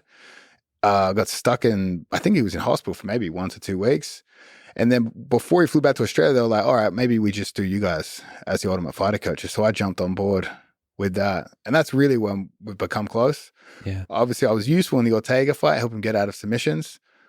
He fought then Korean Zombie Max Holloway. I basically just held the bucket at that point in the corner, a couple striking fights. And then again, we had to tackle the Islam problem. So I did spend 5 to 6 weeks down there preparing for that. How did you tackle the Islam problem? How did I tackle? Was you somebody who barely knows anything about wrestling, having to Obviously, help? it doesn't take much, you know, especially Russian wrestling. Did the beard help, or what? In all seriousness, what were some of the key ideas that you worked on with Volkanovski to prepare for it? I had the help of Frank Hickman. Hickman was down there too, one of the Hickman brothers, wrestling coach. So we were sort of like problem solving. And I mean, basically, we were confident in Volk's fence wrestling, his cage work. He's super good on the cage, super under-respected in that position. And we knew that if he were able to take the scrambles to the cage, he would be effective against Islam. Because again, Islam is background in Sambo freestyle wrestling, but I mean, honestly, he's probably got the same experience on the cage as Volks. Obviously, some of those wrestling skills will translate very well to the cage, but the cage is still somewhat of a gray area, an equalizer. And Volks, again, incredible ability to stand up, incredible defense on the cage, which you saw. We worked on strategies to get up and a ton of submission defense. Islam loves Kimuras, obviously rear naked from the back, arm bars. Those are sort of, and arm triangles, dominant submissions. But again, the guys he submitted, not grapplers. Apart from Charles Oliveira, and again, Charles Oliveira was basically knocked out at that point, so it was still impressive he submitted him. But again, I always told people this, they thought it was crazy. I was like, Charles Oliveira versus Islam in a grappling match, Oliveira is going to win that match. Like submission grappling. Submission grappling, yeah. So in a pure grappling skill set, I think Oliveira is a more dangerous grappler. So we didn't even come into it thinking Islam was this unstoppable boogeyman that people make him out to be. So we approached it from that, just focused on the techniques, ability to get back up, using turtle to get back up, using turtle to scoot to the cage to get back up, and hand fighting from there, keeping it pretty safe. But what makes Volk so special, I think, is his gas tank and his willpower. He's just unbreakable. Yeah. The Dagestani guys, Khabib, Islam, they are good at submissions, but they break guys mentally and they fatigue him, and then they take the submission that's offered. Oliveira is a guy that can jump on submissions and have an incredible technical ability to finish those submissions, whether you're fresh or you're tired. And then you combine that with Volkanovski, who incredible willpower, never gets tired. You're never going to break him. And as you saw, he only attempted one submission the whole fight. Is that learned? Is that trained? Or are you just born with that mental toughness? It's a good question. I mean, he's like an anomaly. Like the entire fight camp, not nervous at all, supremely confident. The whole fight week, completely confident. he just has an attitude like, oh, everyone cast me out, we will see. You know what I mean? Islam, he's like, let's see. No doubt. No doubt at all. Super relaxed up until about 5 minutes before. And then he starts to amp himself up. He's like, you are not taking this belt from my family. He gets into that sort of mindset. He actually says that out loud. You can't teach that survival he did in the Ortega fight, you know? Have you guys ever been like pushed to the limit like that or broken in a grappling match? I'll do it in practice. Like I'll push myself to like, I think I might pass out or die or something. Like as far as like how tired you get, because like in a match, you try not to ever get close to that in a match. Yeah, you try to, because it's important to understand where your exhaustion point is.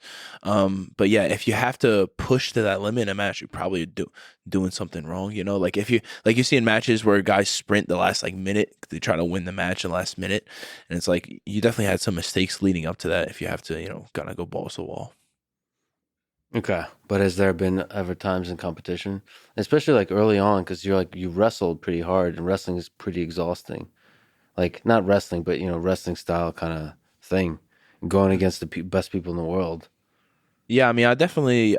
Again, I think in practice it's important to do that hard work. That where competition is much easier. I think if you redline in practice and you really push to like death's door, then once you're in competition and you're working with, you're being fresh in a comp, I mean, it's much better.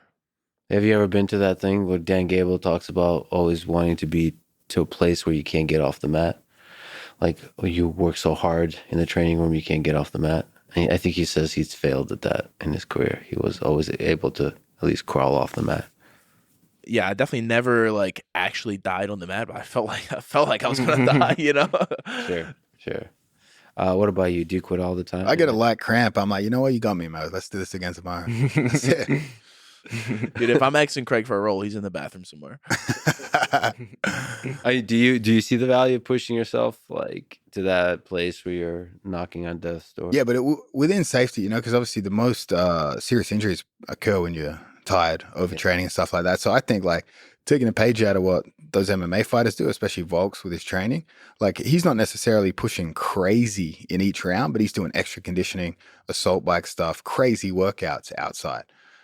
And he does do some crazy training workouts, but all safe, very safe. Like when he's redlining like that in the training room, it's a very controlled, safe setting. I think to do that in jiu-jitsu against some of these lunatics out there that are trying to kill you, especially when you have a name, can be dangerous. So your approach to jiu-jitsu is don't warm up and don't try too hard. No, sir. For safety. No, for safety, though. Yeah, longevity, And talk shit to about Russians. I got it. I hear you. Oh, you mentioned cage work. What's interesting to you that you've learned over all this time about cage work? What's interesting about the dynamics of that? Are you talking about both like the control in the dominant position, but also getting up from the bottom while you're against the cage, all of that? The added dimension of that cage, that wall being there, changes a lot of stuff, right? So obviously, in some ways, it's a much lower impact wrestling style because you can't be sprawled on. You can shoot, the cage is going to block their feet, you're going to be able to chase down their hips. It's just a completely different fight. And again, because of Islam's judo skills, that upper body controls you see he's able to use against the cage, like the inside trips, sort of the Uchimata style, Harai Goshi throws.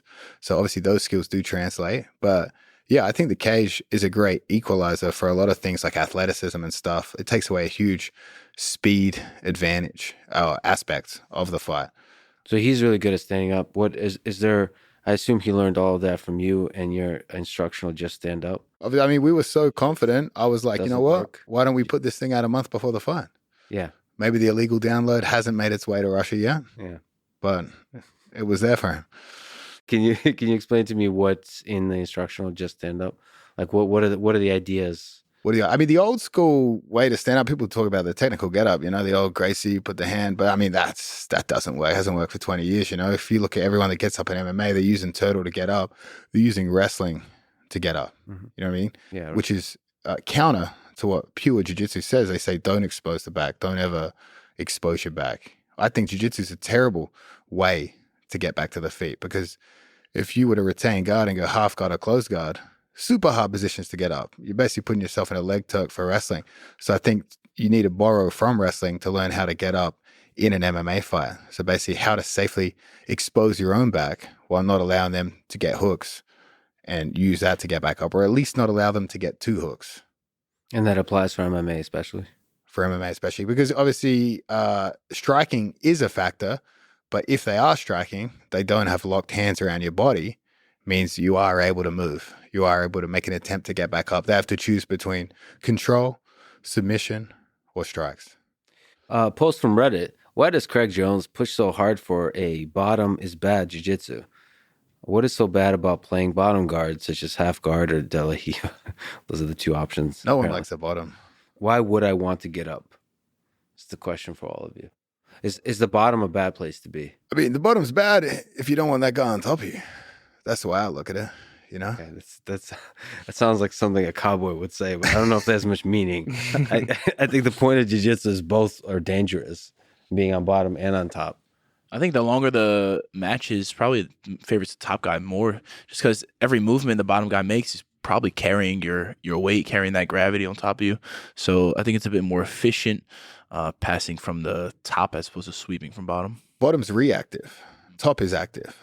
The top player decides how to engage, how to approach the guard. They can use angles, they can use footwork, they can throw people, throw the legs by. So it's an active position. Bottom's reactive. Reactive, you're going to get fatigued. Yeah, I think it's very difficult to gas somebody out while playing guard, but I think it's very easy to gas somebody out when attempting to pass it. Well, you guys are talking about gassing people out, but is there more dangers from the bottom, like in terms of submissions and all that kind of stuff, or no? I'm back and forth because I'm a top player, but I understand the value of being on bottom. Like when I do play guard, bottom, I feel like the submissions come much easier, and when I'm on top, they come also pretty easy. But maybe I just take a different route. top Two on cowboys talking about jiu-jitsu. top on the streets, bottom in the sheets. That's Yeah, Nicky. there you go.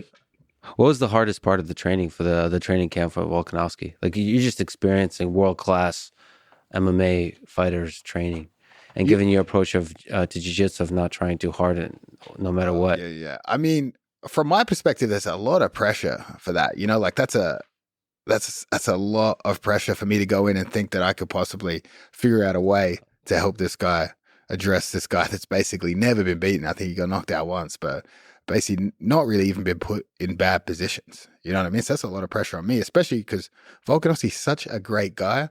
Yeah. Jiu-jitsu is different, you know, like you coach a guy, he loses, he has time to tap. But in MMA, you could get severely hurt. Yeah. There's a lot more weight in what you need to do as a coach. You have a greater sense of responsibility to their health and well-being. You know, like obviously I know Volk's kids, I know his wife, you know what I mean? They're putting faith in you to not just win the fight, but keep this man safe, you know? So from my perspective, a hell of a lot more pressure coaching him as an MMA fighter. So almost like the psychological aspect of like of doing the best you can for him. Exactly. Yep. What was hardest about the actual training? Was it the technical aspect of trying to figure out the puzzle of Islam, or was it like being a good training partner in figuring out how the grappling would work? Basically, playing your best impression of Makhachev. Were you trying to actually impersonate him, like not just visually, but like in style? Yeah, definitely visually. You're not as good looking, but go ahead. A little taller, but Right. no. In terms of the training, yeah, I mean, Islam's known as an incredibly strong guy, so obviously I'm heavier than Islam, so theoretically I should be able to replicate that strength difference. And then in terms of grappling, targeting those submissions that Islam does, like focusing on those in the training room, focusing on the way he holds half guard, and really in the grappling sense, trying to replicate him on the ground. And then, yeah, I wrestled with him on the wall a ton, trying to replicate, obviously, to the best of my ability, a lot of the stuff he does on the wall. Body lock heavy, inside trip, uchimatas, and just constantly putting the work on Volks, you know what I mean? Like constantly chaining attacks against him. Really replicate as that. he's trying to get up and escape and all that kind of stuff. So this submission, like both judo and submissions, just attacking. Exactly. And there's only so much you can do really, because obviously he's been fighting a long time. So it's like you're trying to polish what he already is good at. You can't just completely create entirely new game for him in the space of 6 weeks. So you're trying to take what he's already effective at, add to it. And luckily, a lot of the stuff he's already very good at was easy to add to for the fight. Question from Reddit. I'm very curious why other MMA fighters don't employ high-profile grapplers from B Team and New Wave to improve their grappling. That's from this subreddit. By now, it's clear that they are levels above almost everyone in MMA simply because fighters there don't specialize in grappling. But it doesn't seem like fighters, even champions, get training partners from the most successful teams. Why is that the case? From your experience, why doesn't Khabib call you? You might now. Nah. Put in a good word for me. I will. Yeah. That's all right. He takes a joke pretty well. Yeah. No, you'll be walking with open arms. Visit. I think your average jiu-jitsu coach, MMA fighters have bad experience with jiu-jitsu guys. Jiu-jitsu doesn't have a massive place in MMA. Obviously, rounds, stand-ups, it's hard to submit people. Your average Brazilian jiu-jitsu black belt doesn't know anything about holding a guy down, doesn't know anything about how to stand up. Sure. So I think if you overly utilize that jiu-jitsu guy that hasn't had experience in more modern no-gi or training MMA fighters previously, it's going to be a complete waste of time to them. I think they're smart enough to realize that. Do you have, and do you have interest in MMA at all? Just not even like, well, certainly just competing yourself, but like just understanding the puzzle of MMA. Yeah, I mean, I've been a fan of mixed martial arts, for a very long time. Before I trained jits. Personally, I'd much rather coach than fight. But I mean, I'd fight somebody for a good check, and I get to pick the opponent, have a proper camp. Okay. I could think of a good opponent, Who's that? All right. Who do you think is the greatest MMA fighter of all time? Craig, we can start with you. Just as a fan of the sport, as somebody who's been deep in it.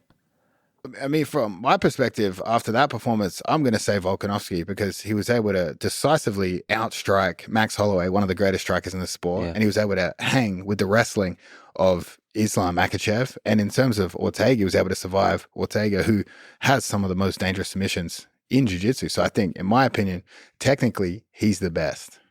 So even though he technically lost, he still has the crown. I believe so. Himself. Given the size difference, given he's moving up in weight, I think all those factors really. The underdog, everything, the pressure. Did you think he would be able to hang in any of the wrestling exchanges with Islam? No. I was really surprised. That's why in my eyes, like, it's kind of funny, like winning at the end of the day, I feel like judges influence that. Although I did think Australian judges would rob the other way, but I was assuming they somebody paid somebody and not enough maybe. But in general, I just thought he won sort of in the eyes of what martial arts stands for, like sort of go into the fire and survive and thrive and finish the last round strong, which is kind of like spiritually is what a victory is. So I wish we kept going. Like one more round. Yeah, exactly. That kind of thing. Well, what about you? What do you think? Like, who are the fighters you admire? Like, who do you think is the greatest of all time? I think the fighter I paid most attention to was John Jones. He has a great ability just to mix the high level striking, high level grappling.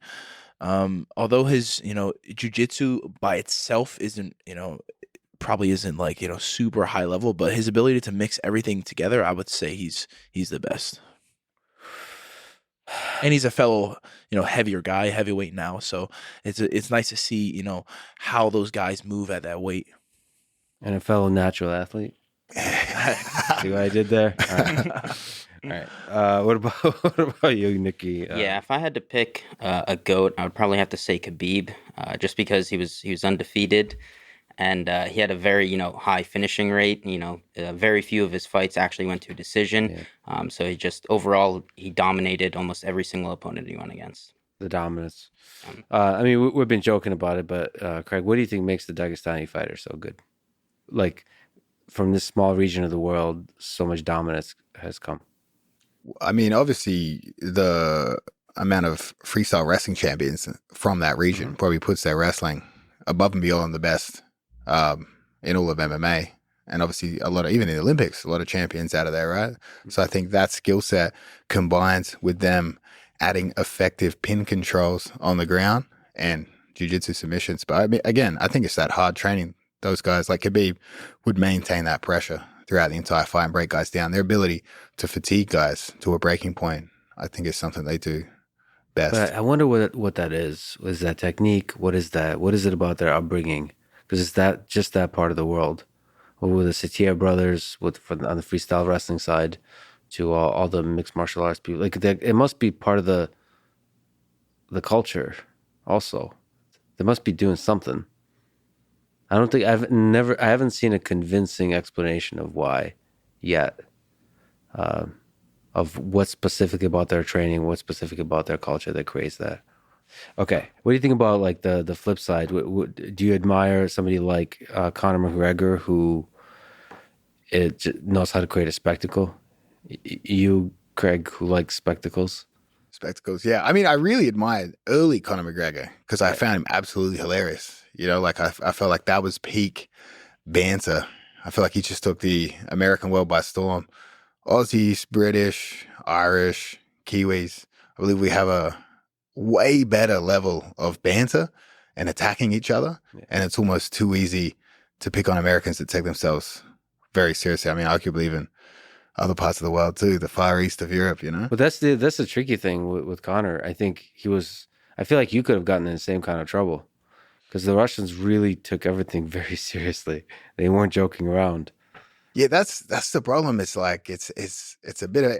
I mean, some things he definitely takes too far, you know. But I felt like early on he had the right balance where he wouldn't really cross the line, but he would do enough. He just took it to another level. Obviously, later in his career, but I think early on, a bit of innocent banter. It gets a lot of eyes on the sport, though. It's probably by far the most popular combat athlete of all time. Because of that. Yeah. I feel like you have to cross the line. I don't think enough people appreciate like the values he's brought by crossing the line. He's making a sacrifice crossing the line. That's going to affect him for the rest of his life, you know? I don't think so. I think you can always walk it back. Because I think unlike, people might disagree with this. I thought he always radiated a respect for the opponent like afterwards and underneath it. It felt like the same way you do. When I hear you shit talking, I don't see a person who really means it. I see a person who's having fun with it. I always saw Conor McGregor the same way. I don't know, but people took it like extremely seriously. But I saw the respect, like the common respect that martial artists have for each other. That felt like it was always there. If you don't like that individual, you're going to perceive what they say more negatively than if you obviously were. So like, I feel like if you like someone, you're going to never think they really crossed the line. That's true. So you're saying I like you. That's why I'm perceiving you. You're bullshit in a positive light. Are there people that hate you? You get I mean, some of the family members at this table. Most of our students. People that really get to know you all hate you. All right. The fans love me. The friends hate me. It's a good place to be. Keep your enemies close. All right. What do you think is the most important muscle for jiu-jitsu? Is it biceps? I think a strong back. I think back one, core second, and then biceps. Okay, biceps. Cool. Do you legitimately think like weightlifting helps jiu-jitsu? It's kind of the discussion on the steroids. It's like the muscle mass and strength and power and explosiveness, all of that. I think sometimes when we're at that upper echelon of competition, there's like little minute battles that you have to win, and if you're relatively close in technique, then a lot of times a stronger opponent pulls it out. But it could be also just a limitation, right? You hold position too long. What about for hobbyists? Do you recommend weightlifting? Like when you see people in the gym? I always recommend weightlifting. I almost see muscle as the body's armor, right? The more armor you have, the more damage you can kind of take, and maybe recovery is a little bit better. And I've always seen weightlifting as a means to stick to my routine. Like there's no point in lifting if you're not eating right and you're not sleeping right. So if you kind of put it all together, then it's beneficial. What about you guys? Do you go to the gym? I go to the gym, yeah. Do you go like Believe the it or hotel not. gym to like use an elliptical and that butt machine, or yeah, I focus on the glutes heavily. All right. What about like what about injury prevention and so on? How do you train to minimize the risk of injury? You guys have all been pretty beat up. You've gotten a major injury with the ACL. Yeah. So how do you train to minimize injury? Probably not the right guy to ask, eh? Yeah. Definitely. Yeah, actually, can you talk through your injury? Like what happened? Yeah, so about 1 week prior to this last ADCC, I was wrestling with this guy named Kenta, who was also competing, and I went to go lift him from like a rear body lock, and he hooked the outside of my leg, and we just felt something pop. You know, he felt a shift with his leg, and when it first happened, it hurt for like the first 30 seconds. And then I honestly debated. I was like, maybe it was just, some freak thing. I was like, I literally thought about continuing the session. Then the next day I woke up and it was like super sore. I was, limping around, couldn't do a full squat. So it pretty much killed all of my training for the entire week leading up to the event. So I couldn't train or anything, messed up the cut. Obviously there's added nerves with that too, when you're not in the gym every day leading up to the competition. I went out there. I wasn't really able to pull guard because I couldn't get, full heel to butt connection, which is inevitable with playing guard. And I was very hesitant to shoot as well. So I came out with the idea of just trying to use hand fighting to tire my first opponent out, and then mainly look to get to underhooks or overhooks and do mostly upper body wrestling. In the beginning of the match, I successfully got to an underhook. I got to a rear body lock. He tried to roll, and I ended up in top position and side control. But it was during the no points period, and then as the match went on, I gassed out, and eventually he ended up taking me down and then scoring with 2 hooks on the back. So what's the injury? Yeah, so I got an MRI actually after the event. I didn't know. You waited. Wait. You waited until after the event? Yeah, I waited until after. Because the event. Knowledge or ignorance is bliss. Yeah, exactly. I was like, I don't even want to know what's wrong. I was like, I just go out there, compete. I knew it was like the biggest event to date, and I really wanted to do it. Think about not doing it? It definitely was a thought in my head, especially that the day after. It's always the worst day whenever you have like a serious injury. Is the day after, and I was like, man, I really can't do a full squat. I was like, I don't even know how I'm going to be able to do this. It got a bit better over as the week went on, but I was like, man, I have to go out there and compete. I was like, it'll always be in the back of my mind, like, what if I ended up pulling out? What did you think about this whole? I thought he was just being a pussy. Yeah. Just slap him around, just yell at him. I don't think we pressured you. We just let you make your own decision, right? We're just like, Is that a tricky thing to do, like with a heavily, like a serious injury like this? We didn't know. That was the thing. We didn't know. Honestly, initially, I thought it was I tore my lateral meniscus, but that ended up not being the case. It ended up being a full ACL tear. I was actually super surprised when I got the MRI results. So yeah, we didn't know how bad it actually was. What do you think about that situation? I think Nicky's a tough kid, and I mean, when you're so close to that competition, there's not many. You don't get many opportunities like that to compete in front of 15,000 people. It's like props to you for pushing through it and getting it. And man, he had a close match with one of the best grapplers in his weight class. And it's like a few adjustments here and there, and especially if he was able to train previously leading up to that match, I think Nicky pulls it out. So some of the things you mentioned is nerves. So there's extra nerves just because you're underprepared. Yeah, I mean, feeling underprepared. You want to go into a competition with the confidence. I did everything that I could leading up to this event. I trained as much as I could, and then when an injury prevents that, you start to doubt yourself more. How do you guys think about injury? How do you train? Training with the best in the world, training to be the best in the world, and avoiding injury. Because you tore your bicep. I tore a bicep. Doing curls or. Dude, honestly, I was bodybuilding, for like 7 years, and no lie, I trained biceps like most days, like almost every day in those 7 years. Pretty much, I injured myself. That's so Jersey, man. That's anything great. else or just the biceps? No. Yeah, I injured the bicep. Pretty much, the day before a wrestling practice, I had like a killer arm day. And by arm day, I just mean training biceps very rigorously, getting a sick pump. And I go to wrestling practice the next day, pretty late. I should have been there. I didn't get a proper warm up in. And the first thing I do is I shake hands and I go to shoot a single leg, and boom, I just blew my arm out the first movement I did. So just not being warmed up properly, in addition to, having a very vigorous arm day a few hours prior. You hear that about warm up? So like what are some lessons about avoiding injury and training at the I would say number one is warming up properly. Making sure your body's hot before you do hot stuff. Okay. And what does warm up look like for you? Is it jiu-jitsu or non-jiu-jitsu stuff? Yeah, just for a warm up in general, I'll do something like if I'm talking competition, something like a jog walk back and forth a few times, then a sprint jog a few times to get that heart rate, up and down. Yeah. And then I'll grab a partner. I actually just filmed a DVD or instructional specifically on the pre-match ritual. In addition to that, I'll grab a partner. I'll drill some movements. Typically, I'll drill some bad things. Like I'll start from bottom mount, bottom side control, work out from there. And in pretty much like 20 minutes in, I'm hot and I'm ready to go for rounds. Well, what about you, Greg? So what's the way to avoid injury? What's the worst injury you've had? What's the worst injury? I don't even know. I'm pretty good, pretty healthy. Yeah. Whenever you quit in practice, I'm like, that's a mental injury. Has your heart ever been broken? Many times. But there's a thing I notice: people that spend the most time warming up, often the most injured. It's a strong correlation. All right, you can't argue with science. I remember you're right. Training with Oliver Tuss. Oliver Tuss would have a 60-minute warm up. Yeah. Surprise, surprise, always injured. Yeah.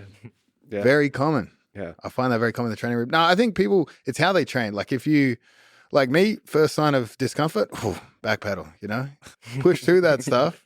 Go too hard, go when you're too tired, you know what I mean? Get too emotional in the role. I feel like those are the times that I've been hurt where I just like, I can't let this guy get me. When I have that attitude in training, I believe it's how you train and sort of obviously. So what does this come from? Like positionally too? Like because you're training against some killers. I mean, you're training with him and going probably pretty hard. If Craig gets a little tired, he's like, "Yeah, I'm good for today. We go once a month with Nicky, right? That's it." And then you quit like 30 seconds in. Just say, okay. I mean, yeah, you got to be safe, I like it. What about you? What have you learned from the ACL tear? Do rehab, yeah. Yeah, rehab definitely would help.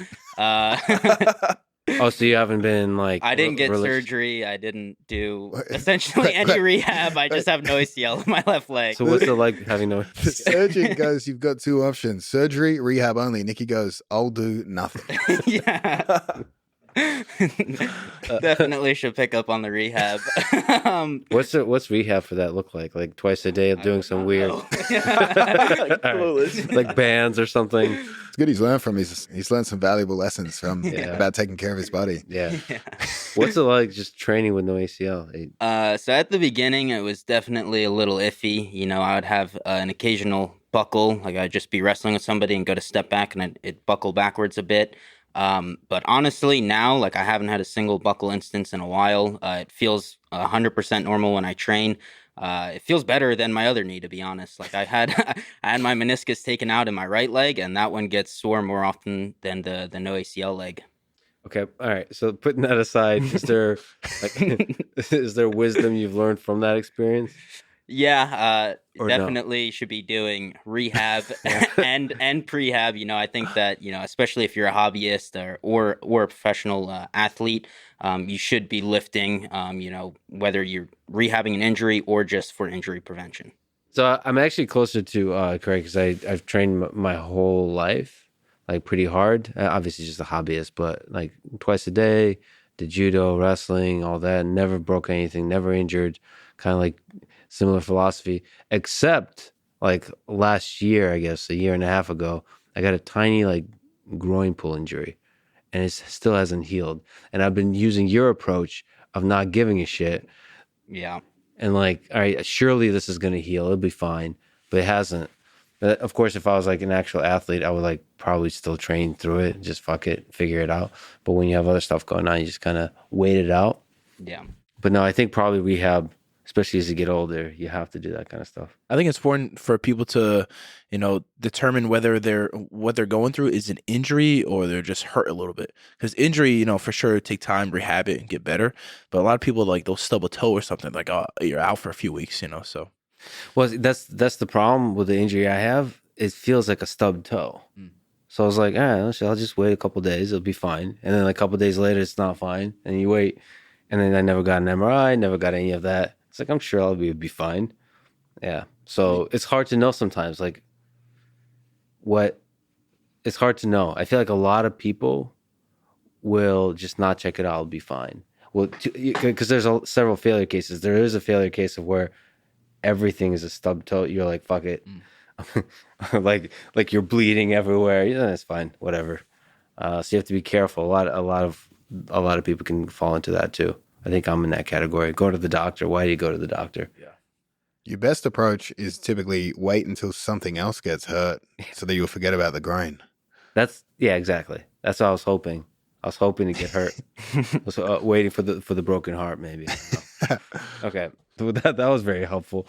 Oh, you mentioned you're doing a whole thing on the pre-match ritual. Can you kind of preview like what's involved in your pre-match ritual? It's pretty big in the wrestling culture and the fighting culture, like kind of what to do before your competition. But I think a few people are just kind of missing out exactly, what to do. So I break it down for them. I break it down to people like 4 weeks in advance, how you should prep, your training and your nutrition and your sleep for competition. In addition to that, I break it down even like to a smaller scale of like how early you should get to the event. When you should be visualizing, your competition, what to do, like, 30 minutes before, 20 minutes, 10 minutes, 5 minutes, and the kind of mentality you should have throughout those times before you actually step onto the mat. When are you visualizing? Like, how much are you visualizing? When you say competition, you're talking about the tournament or the actual people you might be competing against?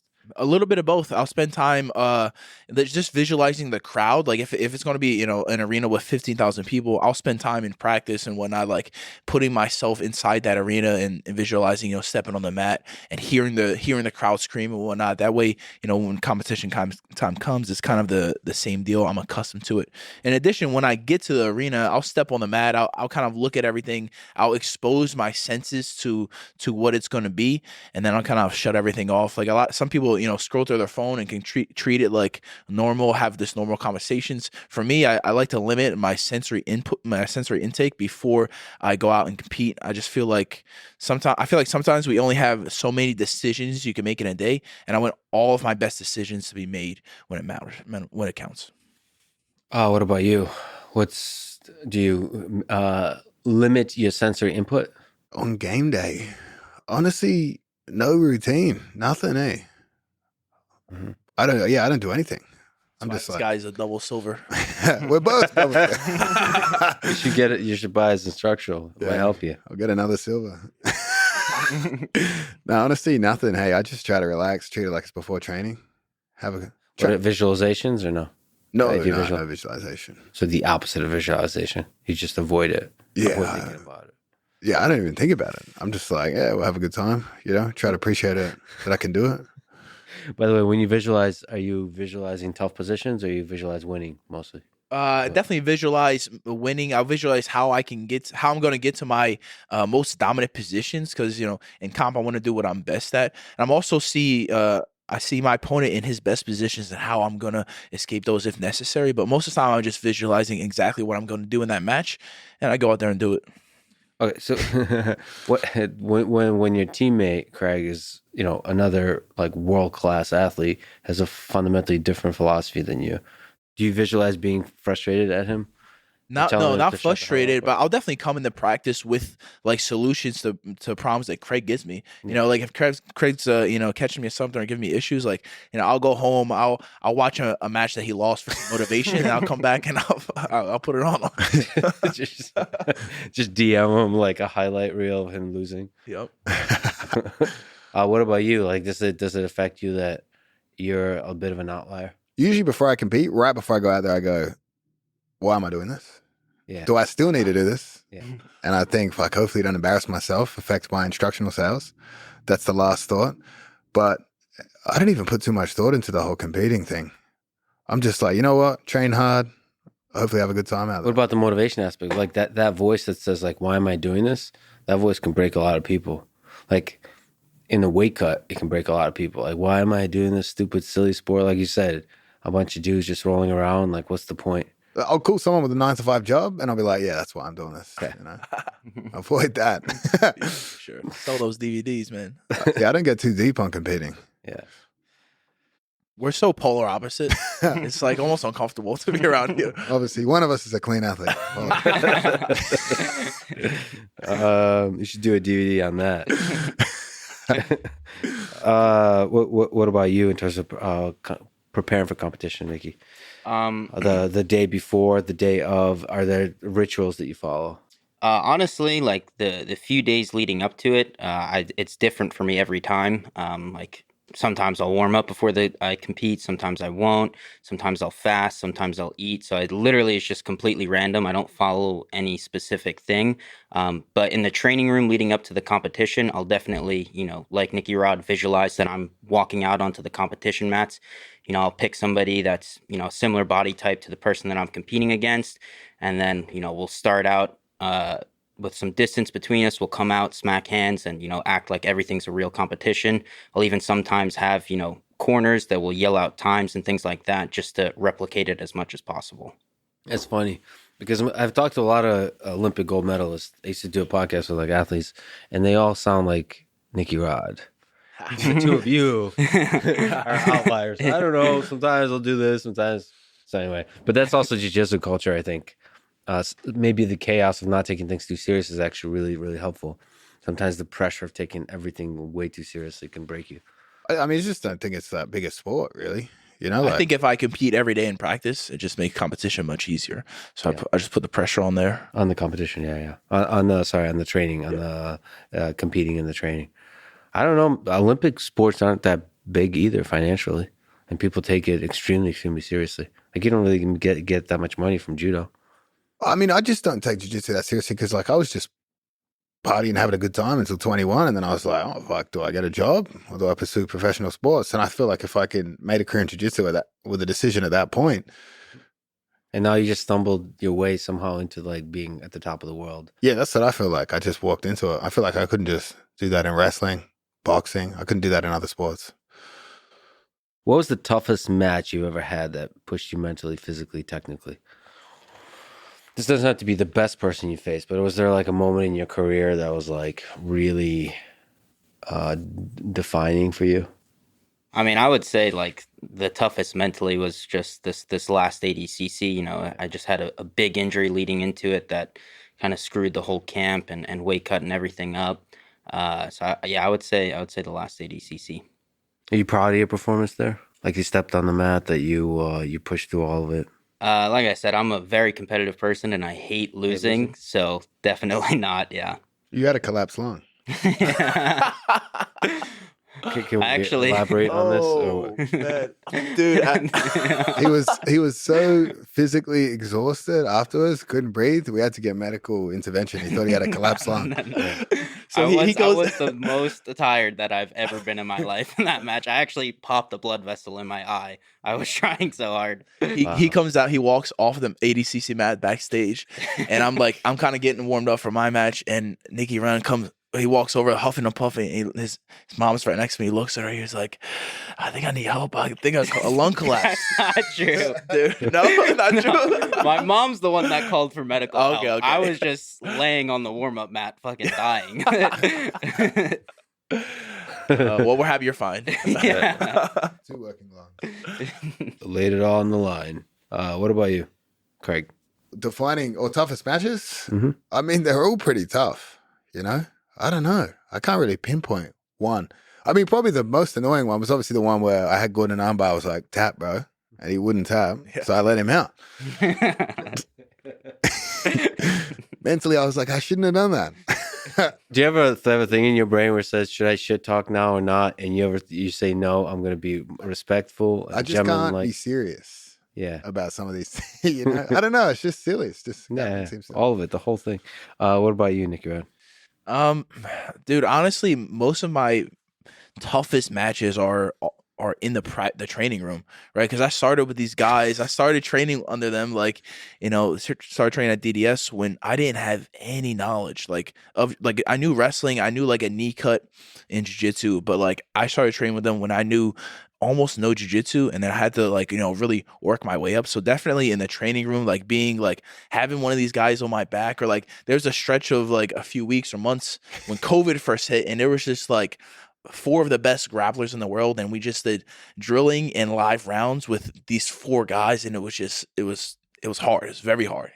Every round, doing 6 rounds, 7 days a week with the best grapplers in the world, and it's like you get no break, and you're forced to learn on the go. So I think for me in the training room, that was definitely my toughest matches, and that's where I built those mental calluses. There was a period where I drilled with Nicky Rod, probably 9 months, 12 months. And typically speaking, like I said, no warm-ups. The first round, we usually take it pretty easy. First round, you start in mount. The whole room, the rest of the training room, they take mount very lightly. Me and Nicky Rod would be fighting to the death every day. I felt like we did an extra round every day. Mm-hmm. It was very grueling on the body. I'm very mean when I'm in the midst of drilling or live. Like we would drill wrestling, quite a bit, like stand up, and in the drilling, like I just wouldn't let Craig take me down. Like we're not going live, we're just drilling, but I just wouldn't let him put me on the floor. So things like that, I knew it would escalate. Yeah. So you mentioned mount, like, so you do positional training. So would that be the hardest versus like live training, open, like starting from guard? I would say mount and turtle definitely made me very tough, because you spend all this effort getting off of bottom mount, and then you got to get on top of a guy. And at the time, I'm not that good at holding guys down, so they escape quick, and I'm like, fuck, I just tried to hold them down, got to go back down. Same thing with a turtle. It's like you start bottom turtle, you're trying to explode, get away. And then, you switch, and this guy gets up pretty quick, and you're like, damn, I got to go right back down. So it's that constant circle, man. It's very tough, but definitely, build some character on the mat. What do you think is the value of positional training in general in jiu-jitsu? Actually, it's one just interacting with you guys. It's not commonly done in just like regular jiu-jitsu gyms. What do you see? Because probably it's not commonly done because most of the experience is just frustrating. Mm-hmm. Like if you're evenly matched, you're basically frustrated the whole time. If you're doing it right, there's a psychological battle that happens in like the mountain turtle rounds. It's like, because you get close to subbing a guy, or maybe you do sub him. When you start on turtle and you're on their back, you finish them, and then you get this high point, and then immediately you got to go back down to defensive posture. Yeah, and it's very it's emotionally like up and down. So it's hard to deal with. Super important if you're one of the better people in the gym, because it just puts you in positions you don't find yourself in regular training. So I think like a lot of if you're a big fish in a small pond and you don't do positional sparring, you're probably going to get exposed in competition. You might even look silly in those positions. So you really have to force yourself to do it, despite the fact that you're giving someone worse than you a position where they might catch you. So you have to sort of put the ego aside. Yeah, that's one of the things when I was training regularly. Of course, training with you guys, it's like trivial, but I didn't work on putting myself in bad positions. When you get better and you regret it, because the big negative consequence it has on competition is you don't take as many risks because you're kind of afraid for your back to get taken, all that kind of stuff. That was me before I went to DDS. I remember I showed up there in that old position. I was like, fuck this. Yeah. You better earn this position, Yeah, so exactly. I didn't really have escapes. That was a learning curve for me, for sure. Do you see the value in positional training, or is it just the source of tremendous frustration? Yeah, I definitely think it plays a big part in, your confidence when you step out onto the competition mats, being confident that even if you get put in the worst possible situations, you know what to do and know how to work out of them. So I had a long argument with Hodger Gracie when he visited, and he thinks mount is the most dominant position, even in Nogi versus back. Is there a case to be made for that, or no? Do you I think all of your opponent's utensils, their tools, are in front of them. So like if you're on mount, they still have, there's a few ways to get out of mount. I think if you're on somebody's back, I'd personally much rather be on somebody's back than flattened out. I'd rather have someone's back and then flattened out. Boots in, flattened out. Yeah. Boots in, flatten out. So not even body triangle, but just flattened. Just completely flat. Almost like the position in MMA where you see guys get finished because they can't get out. I think that position is probably the hardest position to escape. Can you see what Hodger's talking about with mount, or is he just that good at mount that he says that? He might mean the gi, cross collar, you know? I don't know. Or did he mean He says controlling wise, he just believes that you can he actually thinks there's more ways to get out from the back than there is from the mount. Prior to Getting up, including like physically. prior to the kipping escape, I would probably agree with him. But that kipping escape's so difficult to manage. It's the funny looking escape where your legs are wiggling. People have a lot of trouble. It's like super hard to learn how to do, but then once you learn how to do it, the effectiveness is just huge. Yeah, it's a weird one. When did that come to be a thing? Is that pretty recent? I mean, I saw DDS guys using it first, I think. Yeah. Who's the first guy to discover something like that? This seems like a ridiculous thing to discover. Yeah, like what if I just wiggle? I thought it was a joke at first. I was, you guys really doing this? Yeah. All right. I remember somebody showing me like a technique where, like if you just like walk your hand on a mat or something like that. Maybe an arm triangle or something. Yeah. Trying to walk the arm. Yeah. On the arm high. And it's just like a funny discovery, like as opposed to like trying to shove it in, just like walk it. I like doing that to people, but with things that aren't true. You know what I mean? I'll just tell them this is a technique and watch them try to work out if I'm being serious or not. Yeah, that's what you do when you achieve guru status. They'll just listen to you like you're Steven Seagal. See what they'll believe. Speaking of which, how do you balance? You have to travel all across the world. How do you balance that with running a school, with being a world-class jiu-jitsu athlete? I mean, the secrets of travel for me are two drugs: Xanax and modafinil. Mm-hmm. That's how we time adjust and we hit the ground running. But what does modafinil do? Xanax puts you to sleep. Right? Yeah, I mean, I have narcolepsy. So it's a narcolepsy medication. But how does that work with the steroids? How does it work? I mean, they work well together, you know? Yeah, nice. Focus and physical recovery. But in terms of traveling and training and stuff, it is. I mean, we're lucky because we got so many high level guys. So like we can travel and they're still in good hands. I mean, it would be a problem if me, Nicky Rod, and Nicky Ryan left and the gym had Ethan. That would be a problem. Yeah. But we got to make sure it's not just him there.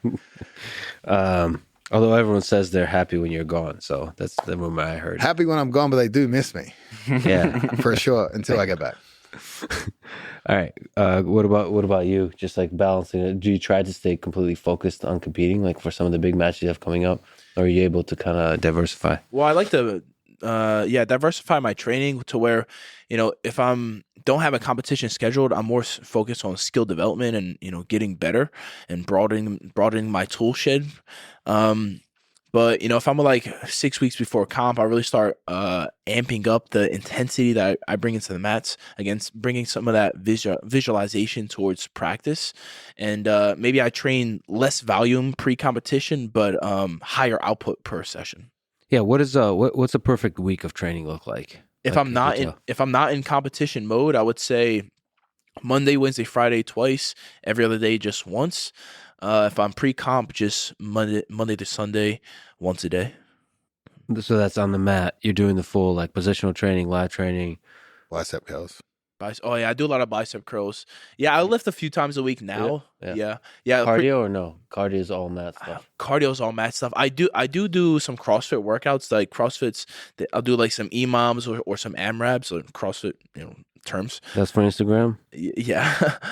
But CrossFit is a good way to kind of like push that threshold. Sometimes on the mat, because I'm so good, I can't always get that like full red line. So I'll hop in a CrossFit gym and I'll do some workouts that bring me closer to death.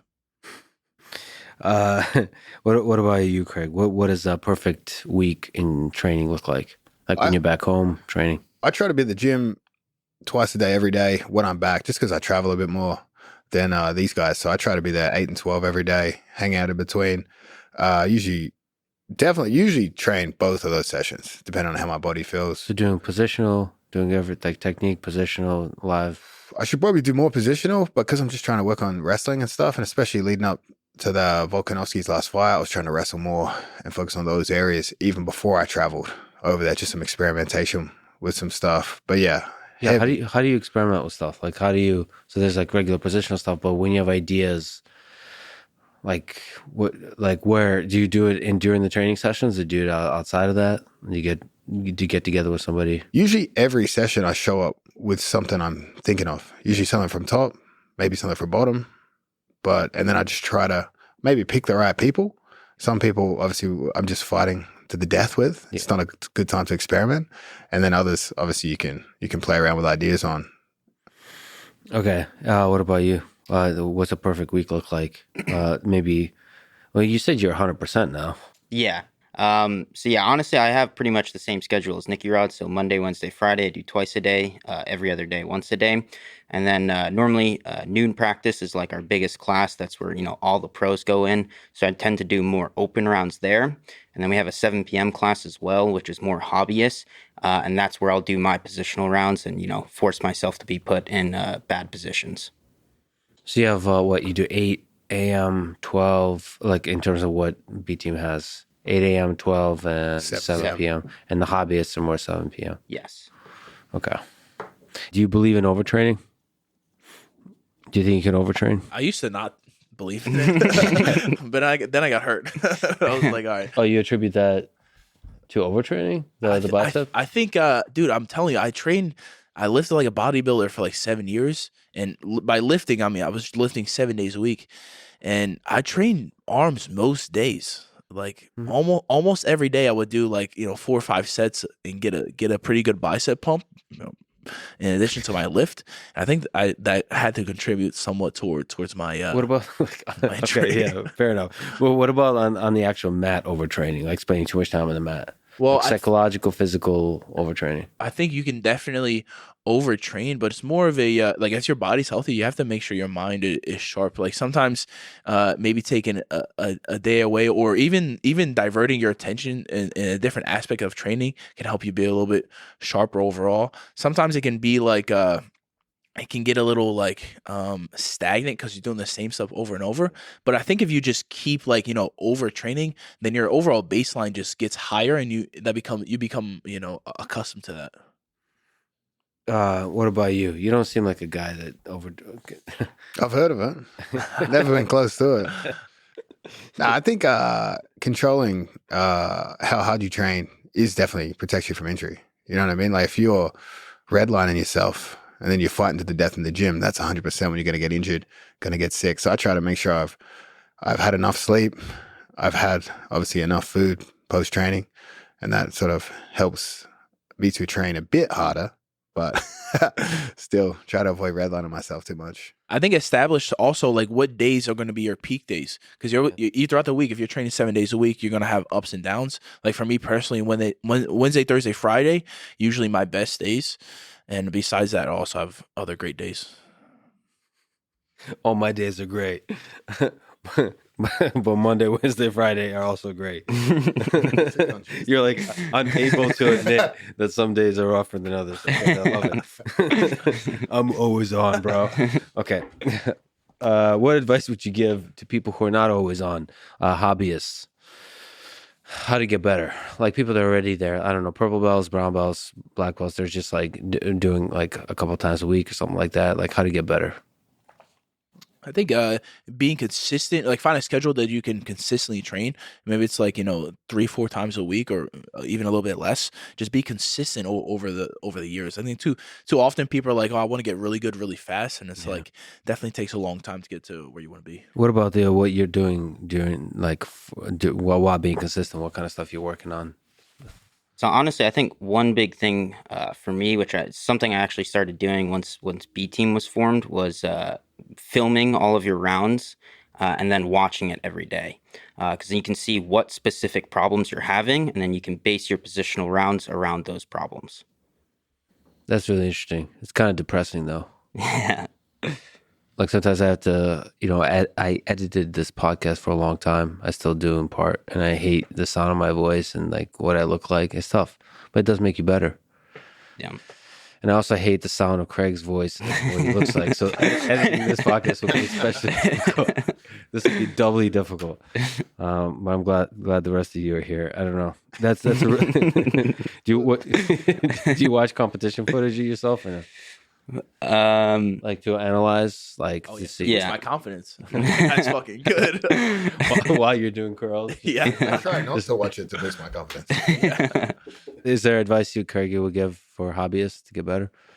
I mean, just not every round has to be a fight to the death, you know? Sure. I feel like you're going to get injured, burnt out that way. And you're not going to learn as much. It's tough. I would say, just as a black belt who took jiu-jitsu very seriously for a very long time, basically, when you become a hobbyist, your skill is basically slipping. Your age and your skill. And so not taking stuff seriously is actually its own psychological skill of like, it's tough. It's tough. Like it's tough in a way that is different when you're like a blue belt or something, that if you work hard and you train correctly, you're going to get much better. Here, you're looking downhill. You're looking downhill, and you're like, yeah, I guess I'm going to enjoy the art of it. Reframe the victory, you know? Like if it's a young up-and-coming guy and he can't submit you, you're like, well, that's a moral victory, you know? Yeah, but then that has to happen. You have to be able to not do that to avoid the injury sometimes. Like if you want, so yeah, it's a different thing. Plus with me, just because some people recognize me, Coming. You have that probably. You guys definitely, obviously have that. I've solved that problem. How did you solve that problem? Travel around, you do a seminar, anything like that. Yeah. It's believable that you could get submitted once. Yeah. But if they catch you, give them a few. Yeah. If people tell their friends they submitted me to a seminar, yeah, one time, believable. Yeah. They got me 4 or 5 times. 4 times, yeah. You've robbed them of that. Okay, that's pretty funny. But it's also, they have this energy, like they think, they're coming in hot. And I usually like to just basically get submitted quickly twice. And just, it changes everything. It makes it more fun. I've noticed Let them submit you twice? Yeah, just like very quickly. What are the options here? we're not saying they can last longer. Hold off. But then it's like, it's very hard to like, yeah, if you're a very serious competitor and so on, you take it seriously, then yes. But like, then what they try to do, this probably is what happens to you guys. They try to impress you by going super hard. I have people every day come to my gym try to take me out. Yeah, I just stay sharp. Come to practice. Let's get it on. Do you feel that energy? I feel like I need to talk to Craig here for a second. like at a seminar, like somebody is coming in like really hard, like a brown belt will come in like, and they really want to impress you with like their technical side. They're a big fan. They've been watching your DVDs. Like, what do you do with a guy like that? I make a complete joke out of the role. Give them the pass, mess with them, do stupid shit. Like rob them of the realness of it, because it's stupid. I'm not going to roll hard with strangers. I feel like you should roll with a circle of people you trust. Injuries happen rolling hard with strangers because that's the same way you get injured in competition, because you don't have that relationship with them. And I should also mention, that's probably not a good way to impress somebody's by just going ape shit, going 100%. Oh yeah, that's not at all. I think the beauty of jiu-jitsu is like the camaraderie of it. Like as you get to know each other, there's like technical, like different ideas you have and all that. Yeah. Okay. Do you think gi jiu-jitsu is dying in popularity, Craig? Yeah, it's long dead. I think it's just, it just shows like, I have heard some numbers on the viewership for the Gi Worlds finals, and they don't even compare to the undercard of like who's number one events. So I think like when I was coming up and competing in the Gi all the time, you looked at those guys that won Black Belt World Championships and you were like in awe of them. It almost had that ADCC champion feel. But now that's not the case. I just feel like that the younger generation aren't looking at who's winning Black Belt Gi Worlds. I personally don't think, and I don't think they want to be that guy. They want to be like a Rotolo, Gordon, those are the people they want to emulate. So you think like the gi, like IBJJF gi tournaments will just keep declining in popularity?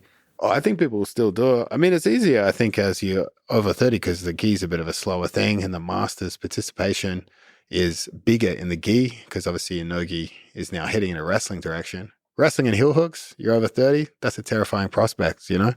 What's terrifying about the gi?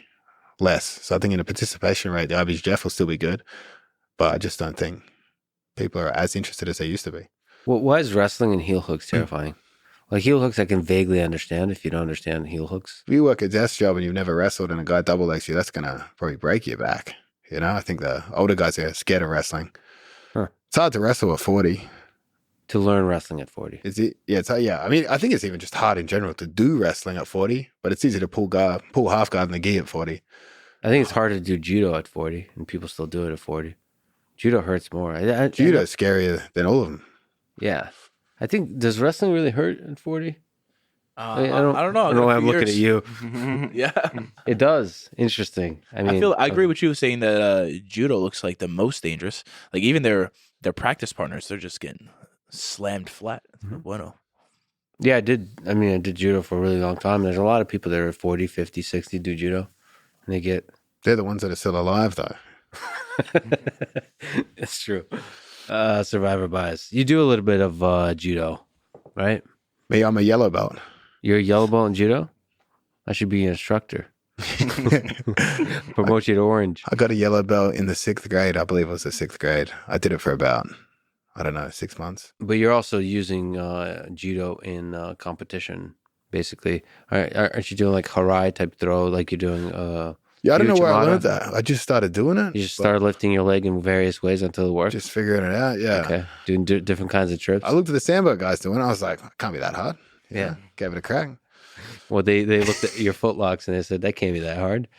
They said, can't be that hard. Ban it from the tournaments. All right.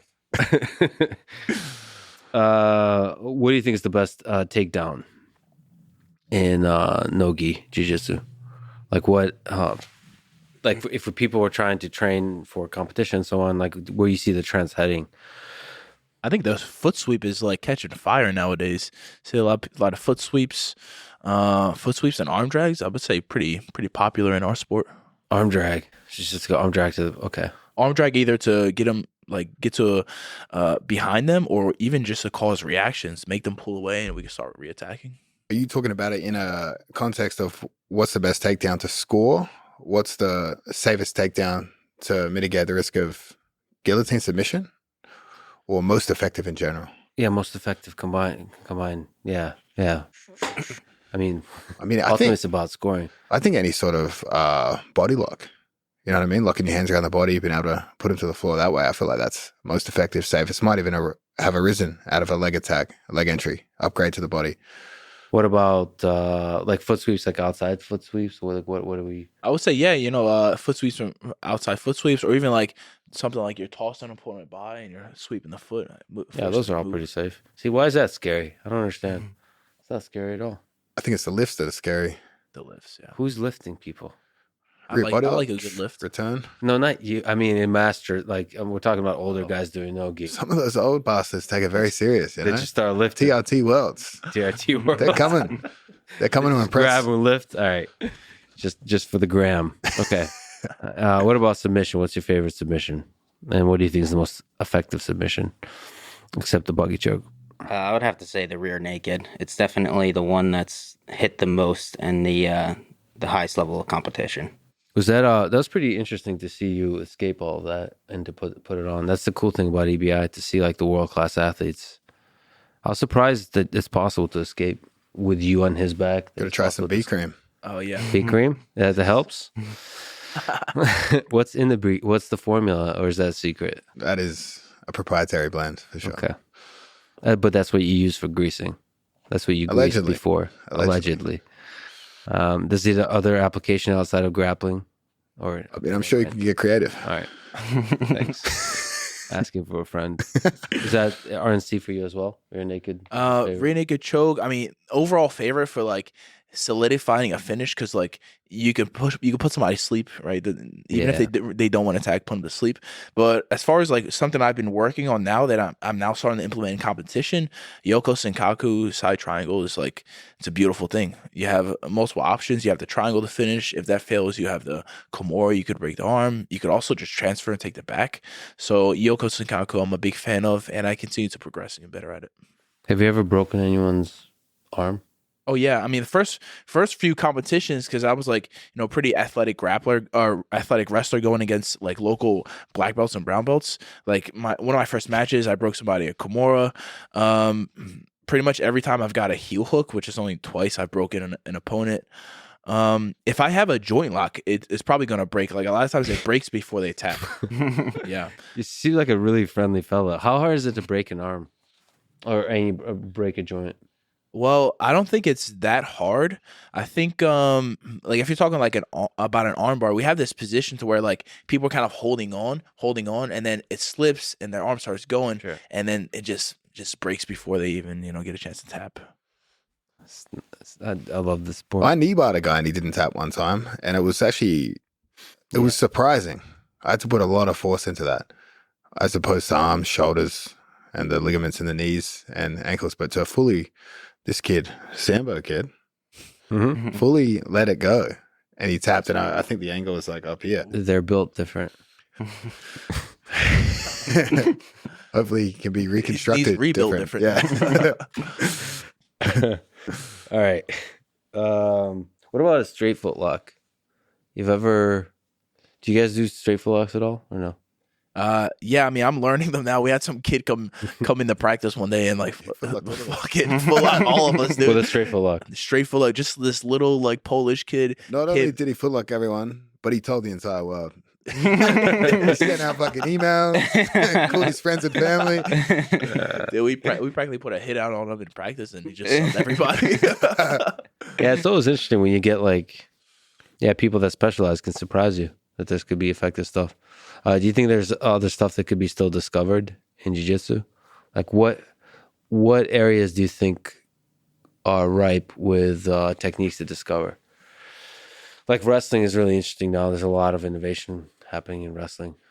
I think there'll be more innovation when we get people that are more adamant about standing up from bottom position. I think if we get more of the community that are like, all right, I want to get off the bottom. I think just stand up. Just stand up. How jiu-jitsu doesn't work. We actually changed the name. How Sambo doesn't work if you just stand up. Did you really? Yeah. All right. I'll change it to jiu-jitsu when I pirate it and send it for free to the entirety of the Soviet bloc. Hey, Nicky Rod, do you think ego is useful for martial arts or does it get in the way? Okay, I think you need to use it in both ways. For sure, have an ego like if you're training competition mode, but also it can prevent you from learning and progressing if your ego is too high. Like you really have to shut the ego down when you're in the mode of learning and trying to develop skills, because you're gonna put yourself in these bad positions. You're gonna have issues with training partners that aren't necessarily up to your skill level, but because you're in these bad positions, you have to make these certain sacrifices. And for sure, ego can be a good or bad thing, but if you're able to shut the ego off and learn, then that'll have huge progression when it's time to put the ego into use during competition. When's the last time you shut the ego off? It's been a long time. What about you, Craig? Do you I mean, you seem to be super easygoing. Is the ego just not part of it? Oh, for sure. I just don't want anyone to know they've damaged my ego. We have to suppress it deep down. There's a child underneath all of it crying, always. For sure. I think ego is good for a bit of perseverance, Like it'll help you stick it out against a tough battle with a training partner, for sure. A bit of ego's on the line.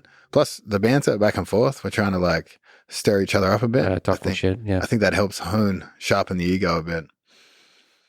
What about you? You seem like a super humble guy. Is there a monster underneath? It's a total act. It's an act. I Who's in the basement? I think ego's a big motivator. I think it's very good to have in the aspect that it'll drive you to help to want to be one of the best in the world. But like Nicky Rod said, you need to be able to turn it off in the training room and force yourself into bad positions where you may not be winning. Are there Danaher's mentioned Boris. Are there grapplers Boris? This is a question from Reddit actually. Boris-like characters. Anybody you've trained with in the past who doesn't compete but is just an absolute beast in training? People you've met that are just Well, somebody that I think has probably the best submission grappling in in MMA, I think like Gilbert Burns is his submission grappling is very, very good. I trained with him early on in my grappling career, and I was really impressed by his ability to move, hold down opponents that are trying to stand up, and as a whole, he can get submissions and put people away. When's the last time have you trained them recently or no? No, it's been a few years. Which is some impressive ability to submit, you're saying? Yeah, like I mean, you would see I'd see Gilbert go against a few like pretty decent black belts in the room and fare well, and maybe he gets to their back, puts a choke in, and it's like Gilbert's super high level grappling or submission grappling. Yeah, but he's pretty widely recognized as a monster. So I don't know. You didn't really answer the question. It's like you're not even listening anymore. What was the question? Doesn't matter. All right. Me? Is there people like you've done all these seminars? Are there just, especially in the Eastern Bloc, that you see? Yeah. Like you went to Kazakhstan. Is there killers out there that? Oh yeah, there's tough guys out there. Obviously, I don't remember the names, nor could I pronounce it if I did. But definitely some tough guys out there. Obviously, carrying skill sets over from wrestling for sure. Not sambo, but wrestling. Wrestling. But yeah, are there just people that surprise you that just don't compete that are really good? Have you met those? I feel like it's less so today because there's so many more athletes in the sport. But definitely when I was coming up, back like in Australia and stuff, there were guys I'd train with that wouldn't compete, and that would be like super tough rounds for me. Yeah, and there's so many more avenues for competing in general. So, yeah. What about you? Have you met some monsters? Yeah, one guy I could think of in particular is Jason Rao. He trains up in Long Island, I think, right?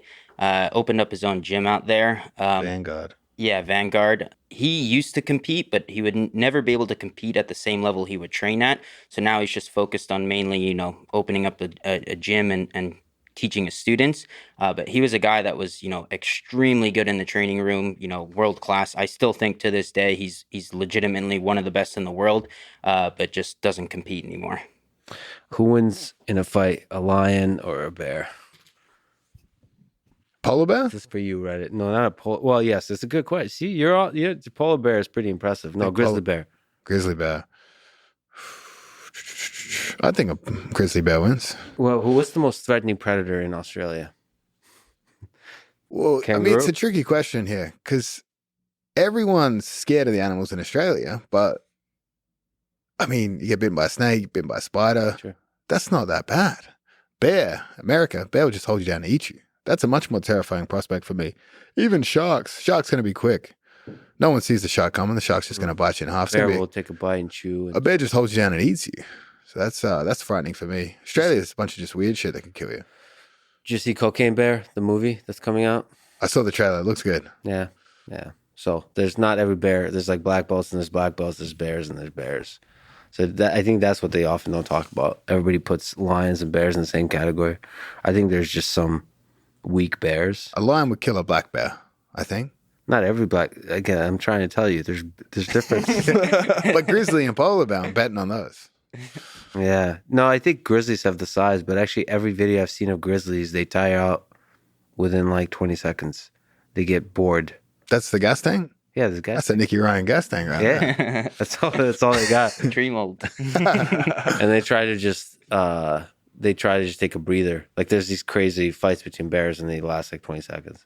I heard this story about a Russian family that was attacked by a bear in Russia and killed the dad. And it took so long to eat the daughter. She made 3 phone calls to her mom while I was eating her. And the first call, the mom thought she was pranking her. That's crazy. That's way scarier than what we that's got there, terrifying. man. Give me a snake bite any day. Food. Yeah. Hey, you know what? Let me change the question. Is like if you had to fight a bear or a lion, how would you try to defeat it? Do you think you have a chance at all? Well, I think I'd attack a lion a little bit differently than I'd attack a bear. What would be the difference? Okay. Well, I've seen this video where lions are eating and you have 3 like skinny guys walk up behind them and kind of scare the cat off of their food. I think maybe I produce some props, scare the lion away, right? But if I have to fight it, if I have to fight it straight on, I mean, the thing is that you can't, even if you take the back, like you can't like bite it or choke it. The mane is too big to lock your hands around, you know? Are you sure about that? No, the No, mane is just hair. Yeah, the main say. Yeah, I mean, it's thick hair. It's like matted hair, right? I don't know. So I think Do you think you can maintain back control on a lion? maintain, yeah. But getting there, I think I fake high, go low. Right? Make them think I'm going for the foot or something, a little paw sweep, and I take the back. What about a bear? I feel like they're easier. That might be easier to take to hold back control. Yeah, But they're maybe bigger. the thing is if the bear falls on its back, it's just gonna crush it. It's so big. It's substantially bigger than a lion, right? Like a Yeah. full-grown And they're grizzly. also like terrifyingly like loud with their roars and stuff. Yeah, I think so. First of all, if I saw a grizzly, I'm like, all right, he's gonna attack me. I try to yell a little bit louder than him, maybe deter him a little bit, like give him a, Yeah. you know. And then yeah, for sure, I try to get behind it. I probably go like something weird, maybe like pull the eyes out or something, you know. For sure. I mean, I'm going for the vital organs, you know. I'm Play dead, play dead. and then oil check it. There's no pride in that. Wow, pride even matters. See, the ego, the same advice you gave, you got to put the ego aside with a bear. Even then. How would you fight a bear or a lion? Just play dead? Play dead, yeah. Could you beat a Talking about kangaroo? that joke. A kangaroo. Oh, yeah. Kangaroo. I'd beat the shit out of kangaroo. You reckon? Yeah. I mean, are we boxing gloves? We just like How would a kangaroo attack a human? try to kick him with the claws, Knock them Okay. down, and then they choke them. stand on that tail. The kangaroos do? They On a choke human? each other, yeah. Oh, yeah. They don't choke each other. You don't believe me? You want to watch a video? They choke each other out. I've seen this. Yeah. How? Yeah. Is it real? Yeah. With which? They Like do it this- headlock or what? Yeah, they knock them and just grip like this and hold them. What's the grip? What? They Just the have gable. like little paws. How are they gripping? I promise you, I'm not lying to you. Pretty sure I've seen the They video. also do Yeah. strange shit. Like if there's a predator around, they'll wait in a pool of water, and then if it comes to attack it, they drown it. They're pretty smart. Okay. Speaking of which, what's the most effective martial art for winning a street fight? You talked about rule sets and streets. I think you've talked about being a street. Have you ever been in a street fight? Yeah, just one. Yeah. Nothing special, nothing crazy. Hey, Yeah. You don't talk about that time. Like for self-defense purposes, what would be a strategy on the street? I feel What's like advice? whoever wins the street fights, whoever's willing to take it the furthest, the fastest. You know what I mean? If you're thinking you're going to box and he's biting you, poking your eyes, that guy's going to win. He Yeah. wants it more. You know what I mean? That's why the crackheads fight. They go for the kill straight Yeah. away, you know? So I feel like it's more about who's willing to do the most that's going to win that fight. Fastest. The most fastest. Who's got the least to lose, you know? Okay, we could also define winning differently because you could also run away. But in terms of technique-wise, wrestling, judo. I think if it's a double leg. one-on-one, I'd go wrestler wins. But if it's like it's like a multiple people, you got to go Muay Thai, stay on your feet. Can't go down to the ground if it's more than one person. Yeah, big double leg maybe. Yeah, double leg, put them asleep on the impact, right? Forehead to the ground. Yeah, what's the goal here? Is to win the fight and not go to prison? I haven't thought of it through that way. Yeah, certainly. Yeah, not to kill. We the got person. mutual combat here in Texas. We're good. Is that in Texas? Do you know what the paperwork for that looks like? Do you have to actually sign something? Or can you just I say? hope I don't need to find out. I did hear a story where guys were on 6th Street and they looked at a cop. They were like mutual combat, Yeah. and just got like the cops to say yes and just duked it out. It could be false though. That sounds crazy. Just saying.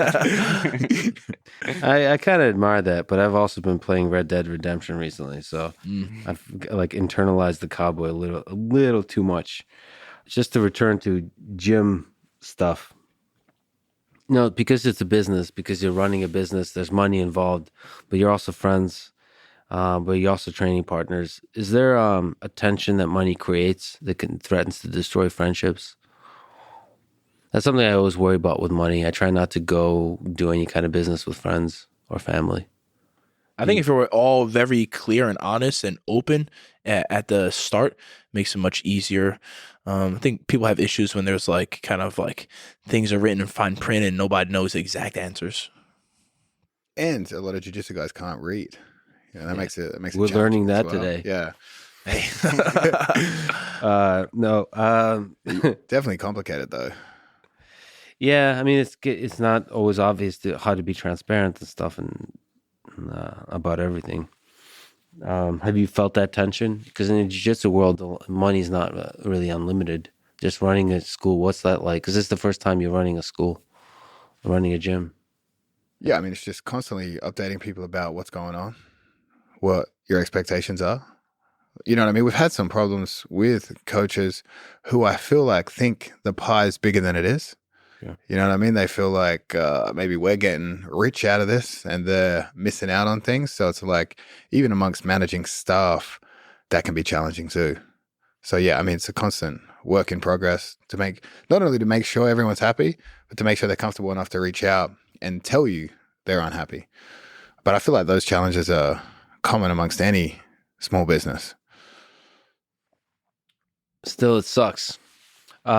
Just to mention, I'm clueless to this, but I'm just now learning this. Somebody I met and talked to and I really like is Isaac. And I just learned, because you're also active on Reddit. What's your name on Reddit? I think it's John Belushi's mom. As undercover as possible, you know? Oh, it's not you. It's actually John Belushi's mom, right? So I've done my research, I guess, and I guess you guys had a falling out and have split. I just want to say that I don't know, the few interactions I've had with him, he's a beautiful human being. So that just shows to me visually, maybe not internally, and sexually, just the experience. No, he's just a kind person. I don't know. I liked him a lot. Like, to me, in a business setting, tensions are created and it sucks. I don't know. I mean, I suppose money, all the stuff that happened in the jungle aside, probably money had a role to play to create extra tension. Money and egos about like who is the leader, who is not the leader. It's tough. It's tough to manage that kind of stuff. I've seen it happen with jiu-jitsu schools a lot. I don't know exactly what, because it's like there is also a hierarchy inside grappling jiu-jitsu schools, like people that are better or not. There's literally ranks, black belt and brown belt. There's like competitors that are better. I mean, it's a weird dynamic in which to operate, because like usually there's more politeness and like humanity layered into the way a company works. But here there's just a bunch of, I mean, it's like violence laid on display, plus money. It's crazy. Is there something you could say to that? Like how you try to minimize, or something you want to comment on, Isaac? Yeah, I mean, it was an unfortunate situation, but it just didn't work out. You know, like there's going to be personality clashes. Some people... I can't imagine anyone having a personality clash with you. With me? Yeah. It's hard to imagine. Yeah, surprising, shocking. You know, I mean, I didn't even know what to say on that. I don't want to touch on it too much, but obviously his expectations about his role in the gym, obviously different from ours, led to some personality clashes that were sort of unresolvable. You know, some things happen that can't be resolved. You can't fix those things. Yeah. You know, obviously a lesson, I hope for both of us, definitely a lesson for me from a management role to try to address these things sooner. But also sometimes I came up in a different time where there was no money, no opportunities. I had to pave that way totally for myself, especially coming from Australia. Like being a professional athlete in jiu-jitsu was not a thing. So I had to pave a lot of opportunities for myself. And I feel like sometimes, I don't know what the right word is. Sometimes people don't appreciate some of the ways you help them, and they just feel like almost they deserve or are entitled to certain things. And that is very difficult to manage. But I think, again, like we both see the situation different. I do hope he finds a more comfortable place to train. But yeah, obviously I've known him for a long time, sort of like a brotherly relationship. So that's going to really make personal problems a lot worse when you're that close to someone, you know? I just hated that, like, I've seen it in jiu-jitsu especially, but in other places where like close friendships were destroyed because of like gym stuff. Like people running gyms. And it just, as a person who is, in this case, just a fan, but in general, just like a student, it's like sucks. But again, in my position, sometimes I wonder if there really was a friendship or mere opportunity. I have to be careful of that with some people in the sport. It's That I'm tough, like, yeah. is it a sincere relationship, or like, I mean, it's difficult for me to tell, or am I a means to an end?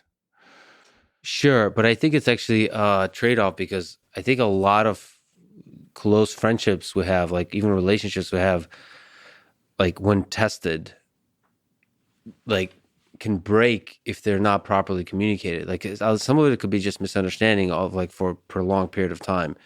Not it's not explained through just like a lack of integrity. It's just like you have to like talk through that shit. Like just be honest with each other. Take some MDMA and really get down to it. Drugs solve everything. If you learn anything from this conversation, and I've actually haven't done MDMA yet. People say that that's something I would enjoy a lot because my brain is, I think, naturally on MDMA. I'd recommend it for sure. For sure. All right. Is that what you did with Gabby and Valentine? Okay, never mind. She drugged me. In general, why does there always seem to be drama in the jiu-jitsu world? Like outside of what's going on here, or is that just I think it's universal to anything. dramas everywhere, and then drama rises to the surface? Drama makes the money. Yeah, I wish there was a little bit less. You have a bunch of, like we mentioned some of them. You have a bunch of instructionals out. What are some interesting things that you're looking forward to, like exploring in terms of teaching? So Just Stand Up is your most recent one, right? Yeah. You also have one called Power Bottom, an inclusive modern approach to the guard. Yep. What are some other ones? False reap allegations. False reaper allegations, yeah. By the way, people talk about Power Bottom, again, hilarious title, but they say it's a really good instructional, unlike the guard. Yeah, I try to at least be innovative. You know, like everyone else, I feel like ripping off John and Gordon, putting some sort of slant on that. So I'm trying to take sort of a different approach. I think you can actively influence the sport with what you release because people are going to try to emulate that. So I think that's those type of instructionals, Just Stand Up, Power Bottom, like approaching the sport differently, I think definitely has a positive impact on how people play the game. Are you working on something now? Probably a fundamentals course, just because we've got the white belt program coming in. So I'm trying to develop a fundamentals course along the line of the constraint-based learning stuff we were talking about today, like a way to approach learning as a beginner to sort of speed up the process a bit and not make it as so technique dense, at least have it a bit more fun. And focusing in on just like examples of problems to solve. Exactly, yeah. Approaching jiu-jitsu learning that way. Like, I mean, kids learn quick through games. I think adults are capable of that to a certain extent as well. You're releasing that instructional on pre-match preparation? Yes. What other stuff? Do you have anything on Body Lock Pass? Yeah, I have a Body Lock or Roddy Lock DVD or instructional. I had the pre-match ritual coming out. I also have I'm filming how to build athleticism for grappling. I'm just really trying to capture different angles, kind of like the same, what Craig's doing. Try not to do the same thing that everybody else does. There's a ton of wrestling, ton of jiu-jitsu instructional. So, and the steroid results are coming out. Oh yeah, more plates, more dates. Derek that runs that hit me up for a blood panel test, like an impromptu thing, and I did it a few days ago, and I believe the results will come out shortly. Oh yeah, do you know the results? What are you betting on, Lex? What do you think? It's hard to believe. I know. Yeah, it's very, very impressive. You're putting me in an awkward position here.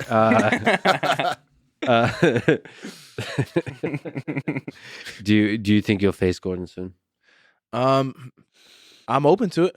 I don't know how soon. Maybe in the next 6 months. I could see me facing him before ADCC Worlds. I think that's a great rivalry. I think it's a really interesting one. It's fun for me. Is there any chance that the Soviet Union and Nazi Germany get back together? That DDS under whatever name gets back together? No, absolutely not. Highly unlikely. I mean, we kind of did this to back up Nicky Ryan, and we're sticking with our guy. So what do you think? I think there's just too many personality conflicts for it to really ever work again. Do you think there will always be war in the world? War? Yeah. Oh yeah, I think from the beginning of time, it's been some kind of war, some kind of battle, controversy. It's what helps people evolve. Until AI, super intelligent AI, becomes way more powerful than humans and humbles all of us with its power before it destroys us. Well, until it runs out of batteries, you guys are screwed. Just unplug it. That's awesome. I'm really fortunate to be able to hang out with you, to train with you, and thank you so much for talking today. All right, That's the best ending. Thanks for listening to this conversation with Craig Jones, Nicky Rod, and Nicky Ryan. To support this podcast, please check out our sponsors in the description. And now, let me leave you with some words from Miyamoto Musashi. You must understand that there's more than one path to the top of the mountain. Thank you for listening, and hope to see you next time.